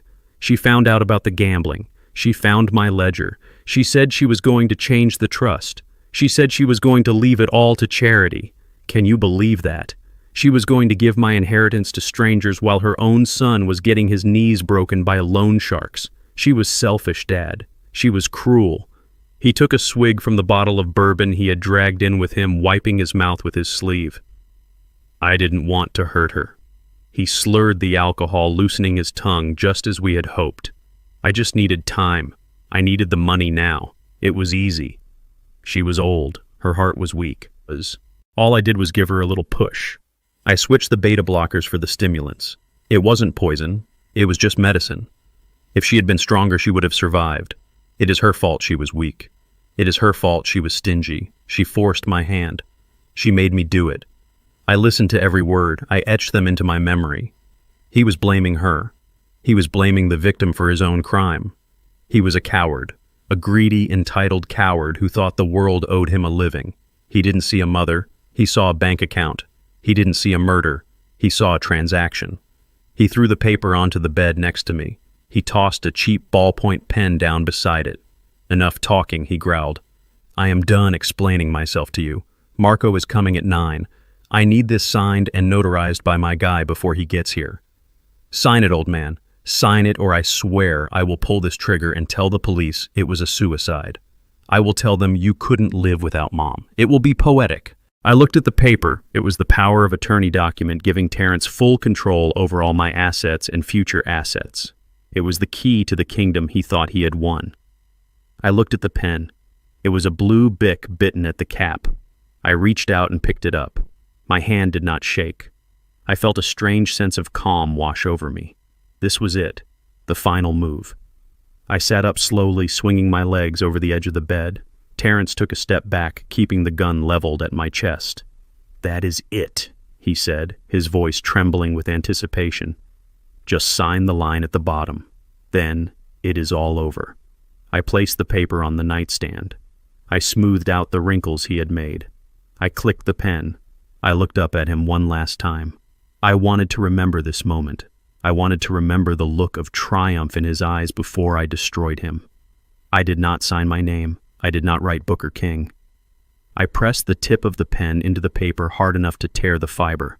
I wrote in big block letters. I wrote 4 words. "I know what you did." I put the pen down. I picked up the paper. I held it up so he could see it. Terrence squinted in the dim light. He leaned forward, lowering the shotgun slightly. He read the words. His lips moved silently, forming the shapes. "I know what you did." He froze. The triumph vanished from his face, instantly replaced by a look of absolute confusion and then dawning horror. He looked at the paper, then at my eyes. He saw the soldier there. He saw the man who had hunted him. He realized in that split second that I wasn't senile. I wasn't confused. I wasn't a victim. He realized he had confessed to a sane man. A guttural roar of rage erupted from his throat. He raised the shotgun, aiming it directly at my head. His finger tightened on the trigger. The metal clicked as he took up the slack. I stared into the black hole of the barrel, and I did not blink. Then the world exploded. There was a deafening crash from the front of the house, the sound of heavy wood splintering and metal hinges tearing from the frame. It sounded like a bomb going off. The front door had been breached. Terrence flinched his head, snapping toward the hallway. Beams of blinding white light cut through the darkness of the house, slicing into the bedroom like lasers. A voice amplified by a megaphone boomed through the shattered door, shaking the walls. "Police, drop the weapon. Drop it now. We have the house surrounded." Terrence looked back at me, his eyes wide with the realization that his time had run out. But he didn't drop the gun. He panicked. He grabbed me by the collar of my shirt and hauled me up, using my body as a shield against the inevitable justice coming down the hall. The room exploded with light that was brighter than the sun, and it wasn't just the hallway anymore because beams cut through the bedroom windows, shattering the glass with the sheer intensity of the sound waves from the megaphone. "This is the police. We have the house surrounded. Drop the weapon and come out with your hands up." The voice was God-like, shaking the floorboards and rattling the pictures on the walls. I saw the dust motes dancing in the beams of light like spirits disturbed from their rest. Terrence flinched, his grip on my shirt tightening until I thought the cheap fabric would tear right off my back. He looked around wildly, a trapped animal, realizing the cage had no door and the hunter was already inside. The shotgun wavered in his hand, and for a second I thought he might drop it. I thought he might surrender and end this nightmare with some shred of dignity. But desperation does strange things to a man. It turns fear into aggression and panic into violence. He didn't drop the gun. Instead, he screamed a raw, primal sound of denial that tore at his throat. He wasn't ready to give up his inheritance. He wasn't ready to face the consequences of his sins. The light blinded us both, turning the room into a high-contrast nightmare of shadows and glare, and I squinted against the brilliance, my heart pounding a war drum in my chest. This was it. The cavalry had arrived, and Thorne had kept his promise. But now I was in the line of fire, and the bullet was already in the chamber. I heard a commotion from the back of the house, a sudden crash, and the sound of shouting. It was Tiffany. I could picture it perfectly. She had probably grabbed the bag of silver and made a run for the kitchen door the moment the first siren wailed, because she was a survivor, a rat leaving the sinking ship before the water even touched her toes. But she didn't make it far. I heard her scream, a high-pitched shriek of indignation and terror that cut through the noise of the sirens. Then came a voice I recognized, and it wasn't a cop, it was Alistair Thorne. "Going somewhere, Mrs. King," his voice boomed, magnified by the silence between sirens. "I believe the police have some questions about a poisoned dog and a forged check." She was caught. Thorne had his private security team covering the exits. The police missed. There was no way out. Terrence heard it too. He heard his wife being cornered. He heard his world collapsing around him. He looked at me, and his eyes were void of anything human. They were black pits of panic. He spun me around, slamming my back against his chest, hooking his arm around my neck, cutting off my air. He jammed the barrel of the shotgun against my temple, and the metal was hot now, heated by his feverish grip. "Back off," he screamed at the empty doorway, his voice cracking with hysteria. "I will kill him. I swear I will kill him. Get back or I blow his head off." He dragged me into the hallway, using my body as a shield, my feet dragging on the carpet. I smelled his sweat, acrid and sour. I felt his heart hammering against my back, a frantic, erratic rhythm. He was strong with the strength of the insane, pushing me toward the living room, toward the lights, thinking he could bargain his way out of a murder charge. "I want a car," he yelled at the windows. "I want a clear path, or the old man dies." He forgot who he was holding. He forgot that before I was a warehouse manager, before I was a husband, I was a sergeant in a platoon that saw things no man should see. He thought he held a frail old man. He thought he held a victim. He was wrong. We stepped into the blinding white light of the living room, and the glare hit Terrence full in the face. He blinked, momentarily disoriented, his grip loosening just a fraction as he tried to shield his eyes from the assault. That was the mistake, that was the opening I had been waiting for. I didn't think, I didn't plan, I just reacted. Muscle memory buried under 40 years of peace surged to the surface, instant and lethal. I dropped my weight, suddenly making myself heavy as lead. As he stumbled forward to compensate, I drove my right elbow back with every ounce of strength I possessed. It connected perfectly with his solar plexus, a solid meat-on-bone impact. I felt the air leave his lungs in a wet whoosh. He doubled over the shotgun barrel, dipping toward the floor. I spun around, grabbing the barrel with my left hand and his wrist with my right. I twisted with a violent torque.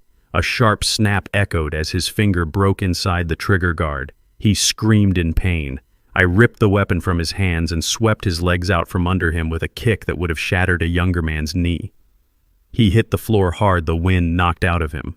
Terrence lay on the floor, gasping for air, clutching his broken hand, his face a mask of agony and shock. I stood over him. The shotgun felt natural in my hands, heavy and familiar, like an old friend returned. I pumped the action, ejecting a shell that spun through the air in slow motion and clattered onto the hardwood. I leveled the barrel at his forehead. He looked up at me, and for the first time he saw the truth. He saw the father who had protected him, and the soldier who could end him. I tightened my finger on the trigger. The rage was a roaring fire demanding blood. Then the front door burst inward with a shower of splinters. Men in tactical gear swarmed the room, weapons raised. "Mr. King, don't shoot," a voice shouted. "Drop the weapon. Mr. King, do not do it." The fluorescent lights of the precinct hummed with a low electric buzz that drilled into my skull, but it was nothing compared to the silence on the other side of the glass. I sat in the observation room, my hands resting on my cane, watching my son through the one-way mirror. Terrence was handcuffed to the metal table. His right hand was splinted and bandaged where I had broken his finger, a stark white reminder of our struggle. He looked small in that chair. The expensive suit was rumpled and stained with sweat and dust. He was leaning forward, speaking to the detective with a frantic energy that reeked of desperation. I could hear every word through the speaker system. He was admitting to the assault. He admitted to threatening me with the shotgun. He called it a breakdown. He called it a moment of grief-induced insanity. But when the detective asked about Esther, he shut down. He shook his head violently, denying everything. "My mother died of a heart attack," he insisted, his voice rising in pitch. "She was old. Her heart was weak. I loved her. I would never hurt her. You have nothing on me for that. Nothing." I watched him lie. I watched the boy I had raised, the man I had protected, twist the truth until it snapped. He thought he was smart. He thought that without a body, without a weapon, he could talk his way out of a murder charge. He thought the threats in the house were just words against words. He didn't know about the floorboard. He didn't know about the technology of a bygone era that had been recording his every breath. The door to the interrogation room opened, and the air in the observation booth seemed to get colder. Solomon Gold walked in. He didn't look like a lawyer in that moment. He looked like an executioner in a three-piece suit. He carried no briefcase. He held no files. In his hand, he carried a single object. My old Nokia brick phone. It was scratched and worn, a relic from a time when phones were tools, not toys. Terrence looked up at him, his eyes narrowing in confusion. "Who are you?" he demanded. "I want my lawyer." Gold didn't answer. He didn't sit down. He walked to the table and placed the phone in the center of the metal surface. The device looked out of place like a stone on a dinner plate. Gold pressed a button. The screen glowed a dull green. He looked at Terrence, and for the first time I saw fear flicker in my son's eyes, a primal understanding that the trap had snapped shut. Gold pressed play. The audio was tinny but crystal clear in the acoustically tiled room. My voice came through, first calm and steady, asking the question that had started it all. "Why did you kill your mother, Terrence?" Then came the silence. And then Terrence's voice filled the room. It was the voice of the man in the bedroom, the voice of the monster. "Because she was a miser. She was sitting on millions, Dad. She forced my hand.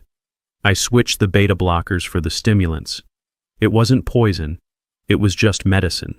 If she had been stronger, she would have survived. Terrence stopped breathing. He stared at the phone as if it were a venomous snake coiled on the table. The color drained from his face, leaving him gray and ashen. The recording continued, playing his justification, his blame, his confession. Every word was a nail in his coffin.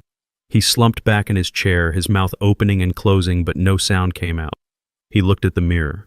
He looked right at where I was sitting. He couldn't see me, but he knew I was there. He knew I had played him.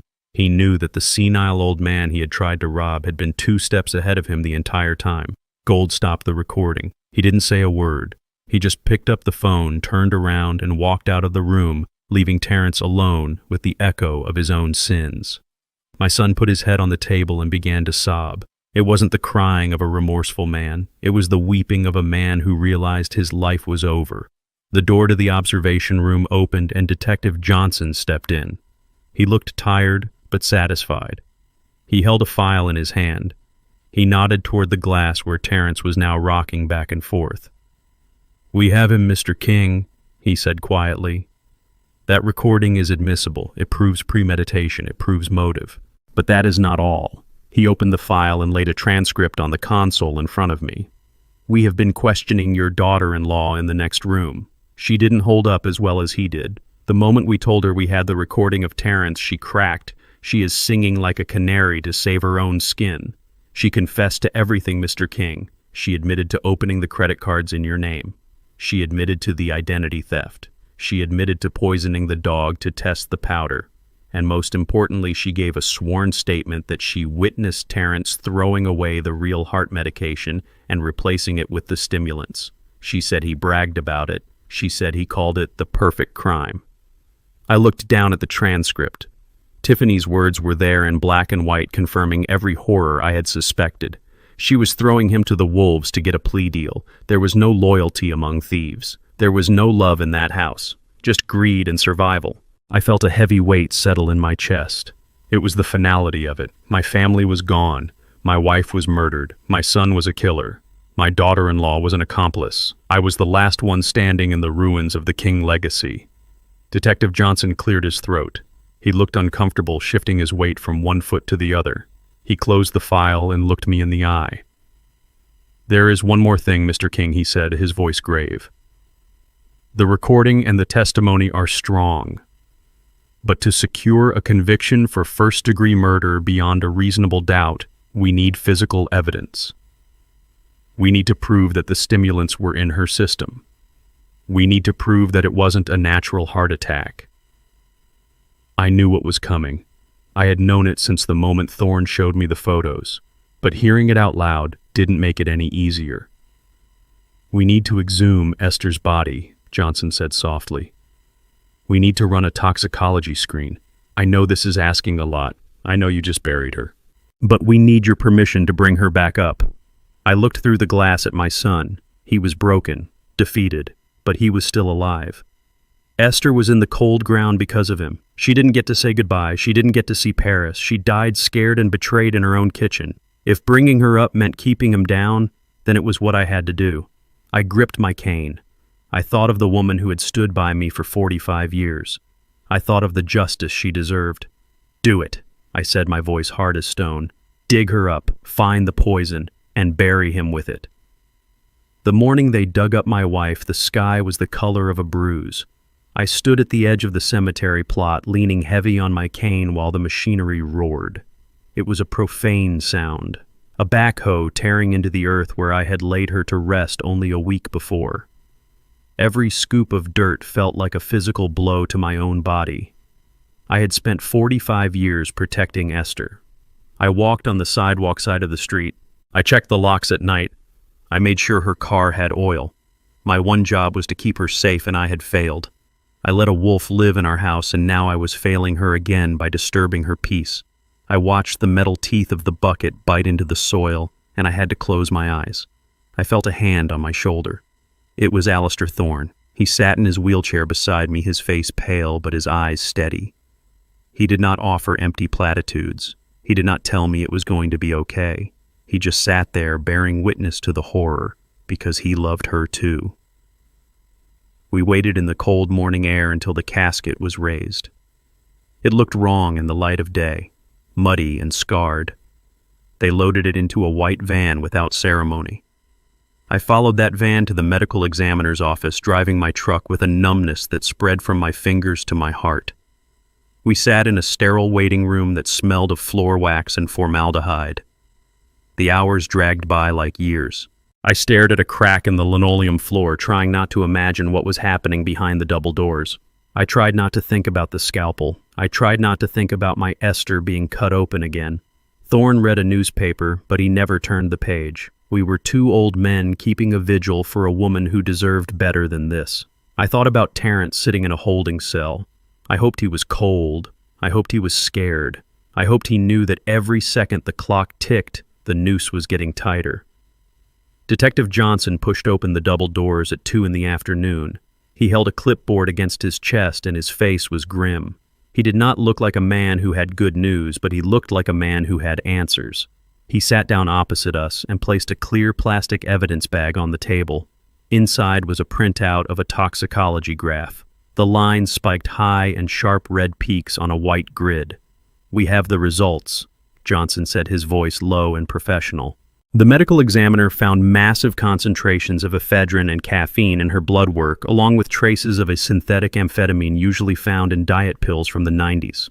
"It was not a natural heart attack, Mr. King." Her heart didn't fail. It was exploded. The dosage was 10 times the safe limit for a healthy adult. For a woman with her condition, it was a death sentence within an hour of ingestion. I looked at the graph. It was just ink on paper, but it represented the moment my wife died. I could see it. I could see her taking her morning pills, trusting they would keep her alive. I could see her feeling the racing pulse, the panic, the tightness in her chest. I could see her reaching for the phone that Terrence had likely unplugged. Johnson tapped the paper. "We ran a comparison against the residue found in the vial your investigator pulled from the trash. It is a match. A perfect chemical match. We also found traces of the same substance in the upholstery of your son's car. He must have spilled some when he was mixing it. It is conclusive. We have the weapon. We have the opportunity. We have the motive. And thanks to your recording, we have the confession." The numbness in my body evaporated. It was replaced by a cold, hard weight of finality. It was real. It wasn't a suspicion. It wasn't a nightmare. My son murdered my wife. He poisoned her. He watched her die. And he did it for money he owed to thugs.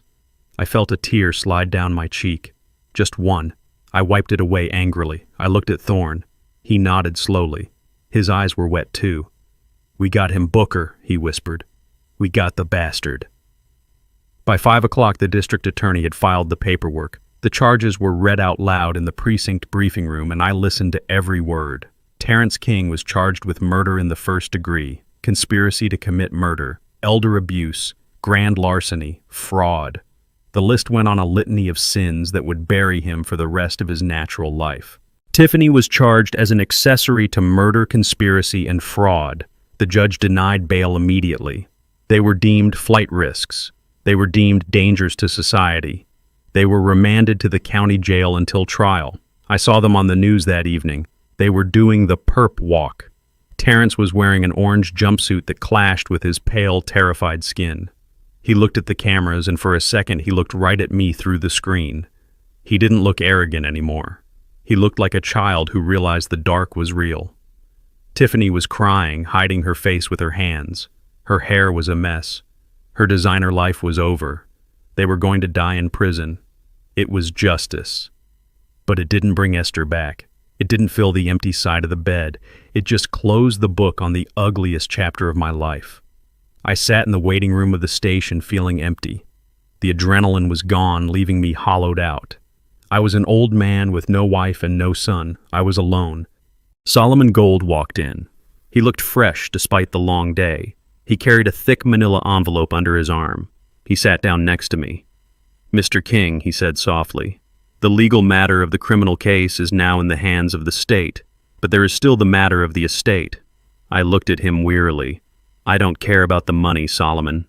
Burn it. Give it away. I don't want a dime of the money that killed her." Gold shook his head. "You need to see this." He opened the envelope and pulled out a document bonded in blue paper. The will we showed Terrence was a draft. It was a decoy designed to flush him out. Esther wrote another one. A final one. She wrote it the day she hired the investigator. She knew Booker. She knew it might come to this. She left instructions that were only to be revealed once the threat was neutralized. He placed the document in my hands. It was heavy. Read it, Booker. Read what she really wanted. I opened the blue legal folder Solomon Gold placed in my hands, and the paper inside felt heavier than a Bible. It was not the cold-typed text of a standard will. The first page was a handwritten letter on the creamy stationery Esther kept in her vanity drawer for special occasions. I recognized the slant of her penmanship immediately, the way she crossed her T's with a little flourish. I traced the ink with my thumb, feeling the texture of the woman I had lost. My throat tightened so hard it hurt to swallow. I began to read, and it was like hearing her voice in the quiet room, a whisper from the grave that was both comforting and terrifying. "My dearest Booker," she wrote, "if you are reading this, it means I am gone, and it likely means I did not go peacefully. I have kept secrets from you, my love, not because I did not trust you, but because I wanted to protect you. I wanted you to live a simple life, a life without the burden of wealth and the vultures it attracts. But I failed, Booker. I failed because the vulture was already in our nest.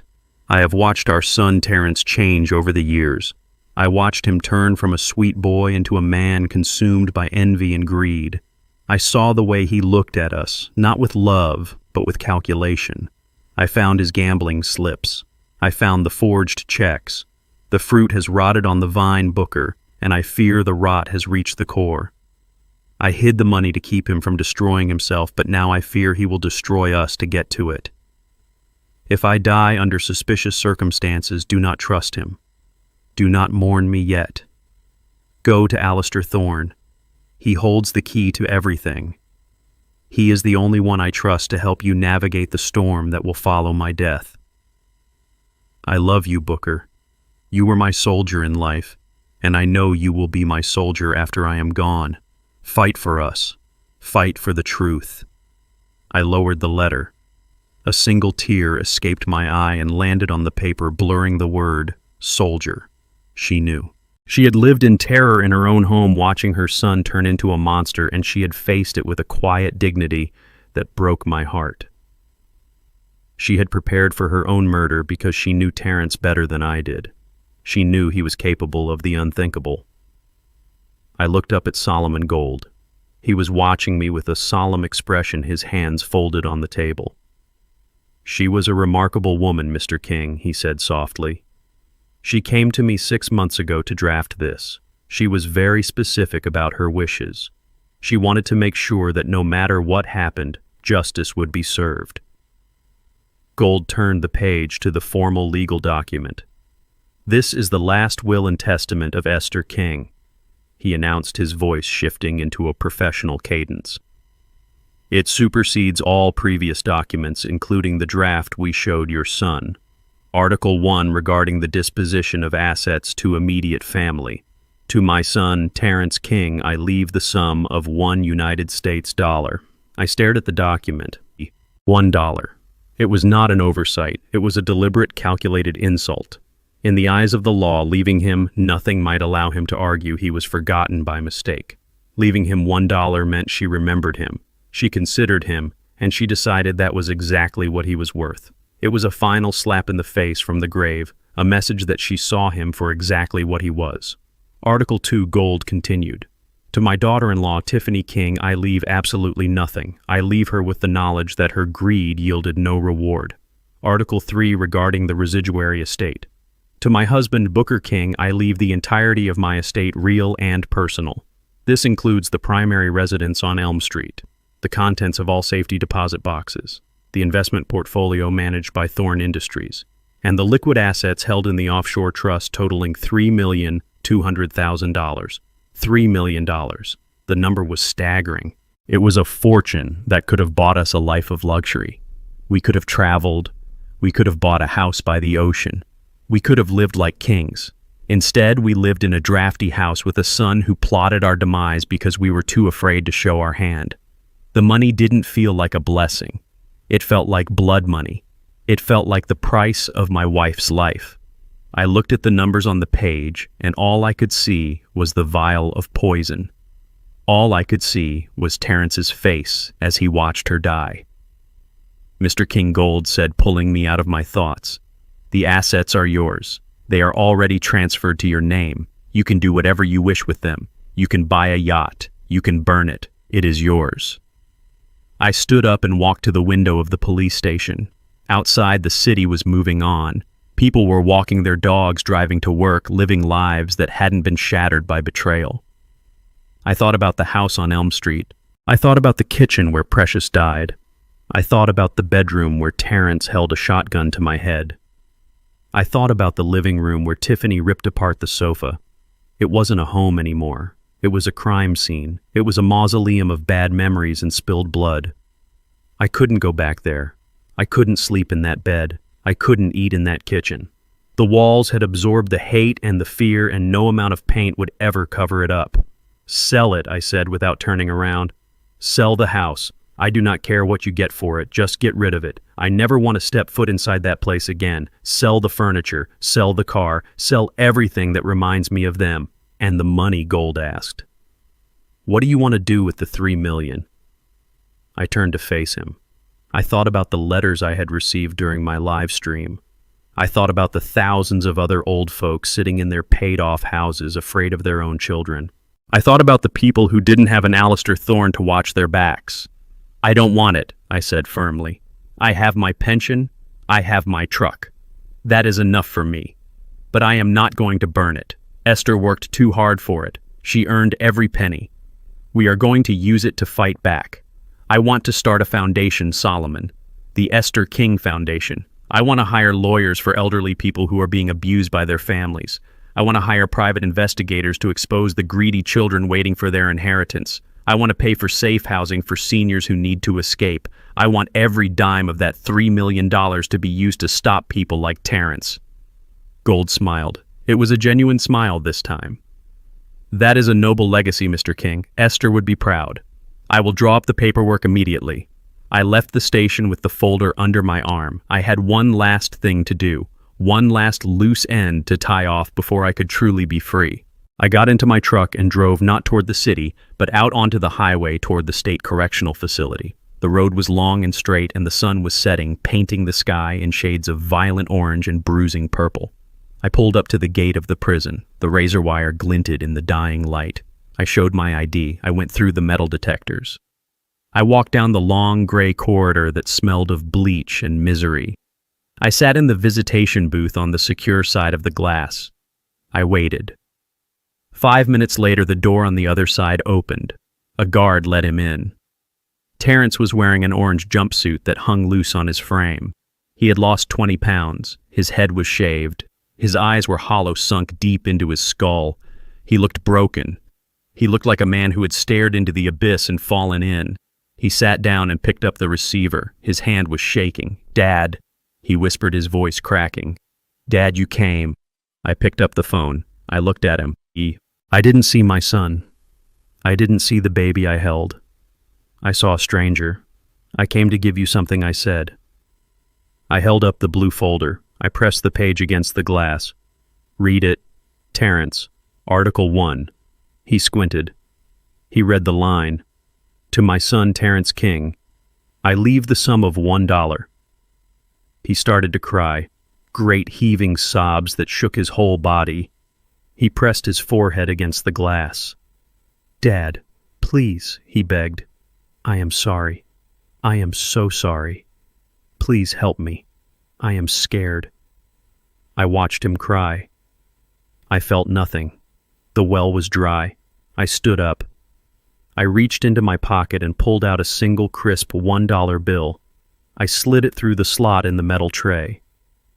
"Here is your inheritance, son," I said. "Don't spend it all in one place." I hung up the phone. I turned my back on his weeping face. I walked out of the prison and into the cool night air. I took a deep breath. For the first time in months, my lungs filled completely. I was alone. But I was free. The glass partition in the prison visitation room was smeared with fingerprints and the grease of 1,000 desperate foreheads, but through it I saw my son clearer than I ever had in my life. Terrence clutched the single dollar bill I had slid through the tray as if it were a lifeline. His tears had stopped leaving tracks through the grime on his face. Now his eyes were wide with a frantic, realizing panic. He pressed his face close to the glass, his breath fogging the surface. "Dad, listen to me," he pleaded, his voice tinny through the receiver. "You have to help me with a lawyer. The public defender is useless. He says I am looking at life without parole. You have the money now. You have millions. Just get me a good attorney. We can fight this. We can say it was an accident. We can say I was under duress. Please, Dad. You cannot let your own son rot in here." I looked at him. I looked at the man who had poisoned his mother. I looked at the man who had held a shotgun to my head. I looked for a spark of the little boy who used to run to me when he scraped his knee. I looked for the teenager I taught to drive. I looked for the young man I walked down the aisle. They were all gone, consumed by the creature sitting in front of me. He wasn't asking for forgiveness. He was asking for a bailout. He was still trying to hustle me. He still thought I was the mark. I leaned forward. My voice was calm, devoid of the rage that had fueled me for weeks. "I am not your dad," I said simply. "Your father died that night in the bedroom. He died when you pointed a loaded weapon at his chest. He died when you decided a gambling debt was worth more than his life. The man sitting here is just a witness to your crimes." Terrence recoiled as if I had struck him. His mouth opened and closed, but no sound came out. He looked at the dollar bill in his hand, then back at me. Hate began to replace the fear in his eyes, a pure, venomous hatred. "I hope you die alone," he spat. "I hope you rot with that money." "I already died alone, Terrence," I replied. "I died the night I realized I raised a killer. But I came back, and now I am going to live." I hung up the phone. It clicked into the cradle with a sound of finality that echoed in my bones. I did not look back. I stood up and walked out of the booth, leaving him screaming silent curses behind the soundproof glass. I walked down the long gray corridor, past the guards, past the gates, and out into the world. I took a breath of air that tasted like rain and gasoline and freedom. It was over. The book was closed. 1 year later, the air tasted of roasted chestnuts and expensive perfume.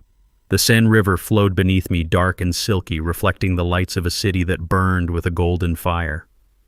I stood on the deck of a private riverboat, the wind ruffling the hem of my cashmere coat. I was 73 years old, but I felt younger than I had at 50. I was not wearing my old warehouse uniform. I was wearing a bespoke navy suit tailored in London. My shoes were Italian leather. My cane was made of polished ebony with a silver handle. I looked like a man who owned the world, or at least a significant part of it. Paris. Esther had talked about Paris for 40 years. She had magazines' cutouts of the Eiffel Tower taped inside her pantry door. She watched old French movies on Sunday afternoons, whispering the dialogue she didn't understand. She saved her pennies in a jar marked Paris Fund, but the jar was always emptied for braces for tuition for bail. She never made it. She spent her life serving others, cleaning up their messes, making their lives beautiful while hers remained small. But she was here now. I felt her in the breeze. I felt her in the warmth of the setting sun. I looked out at the architecture, the bridges, the lovers, walking hand in hand along the quay. It was everything she had imagined and more. I wasn't just seeing it for me. I was seeing it for us. The Esther King Foundation was thriving back home. We had saved 16 seniors from abusive situations in the first 6 months. We had put 3 corrupt guardians in jail. We had recovered $5 million in stolen assets. Every victory was a tribute to her. Every person we saved was a slap in the face to men like Terrence. I had turned her tragedy into a crusade. I wasn't just a survivor anymore. I was a warrior. I turned to the man sitting in a comfortable chair nearby. Alistair Thorne raised a glass of vintage Bordeaux. He looked healthier than he had in years, the fresh air doing him good. He had become more than a boss, more than an ally. He was my brother in arms. We fished together on weekends. We argued about baseball. We shared the silence of men who knew the cost of peace. "Ready, Booker?" he asked softly. I nodded. I reached into the inner pocket of my coat and pulled out a small velvet pouch. It didn't contain much, just a handful of ash. The rest of her was resting in a beautiful mausoleum back home, but this part belonged to the world. I walked to the railing. The water churned gently against the hull of the boat. I opened the pouch. I didn't say a prayer. I didn't make a speech. Esther didn't need speeches. She knew what was in my heart. I tilted the pouch. The gray dust caught the wind swirling for a moment in the golden light before settling onto the surface of the river. It drifted away, carried by the current toward the sea, toward adventure, toward eternity. "Go see the world, my love," I whispered. "You earned it." I watched until the last speck disappeared into the dark water. A profound sense of lightness washed over me. The knot of grief that had lived in my chest for a year finally loosened. She wasn't gone. She was just everywhere. I turned back to Thorne. He handed me a glass of wine. The crystal clinked as we touched glasses. A sound of celebration, not mourning. "To Esther," Thorne said. "To Esther," I replied, "and to justice." We drank. The wine was rich and complex like the life we had lived. I looked up at the sky where the first stars were beginning to appear over the city of lights. I thought of Terrence in his cell staring at a concrete wall. I thought of Tiffany working in a diner trying to pay off her fraud restitution. I thought of the past, but then I let it go. I smiled. It wasn't the grim smile of a soldier. It wasn't the sad smile of a widower. It was the smile of a man who had walked through fire and come out the other side with his soul intact. "We are free, Esther," I whispered to the wind. "We are finally free." The screen fades to black, leaving only the sound of the river flowing toward the sea. This journey taught me that sharing blood doesn't mean you share a heart. For years I excused my son's greed, mistaking his manipulation for misguided ambition. I learned the hard way that true family isn't inherited. It is built through loyalty, respect, and unwavering support. I found more brotherhood in a former stranger than in the child I raised. We must stop excusing abuse just because it comes from relatives. Never set yourself on fire to keep someone else warm. Sometimes the ultimate act of self-respect is cutting the toxic roots of your family tree to finally let the light back in. If you believe justice was served, hit that like button and tell me in the comments, would you have left Terrence $1 or nothing at all?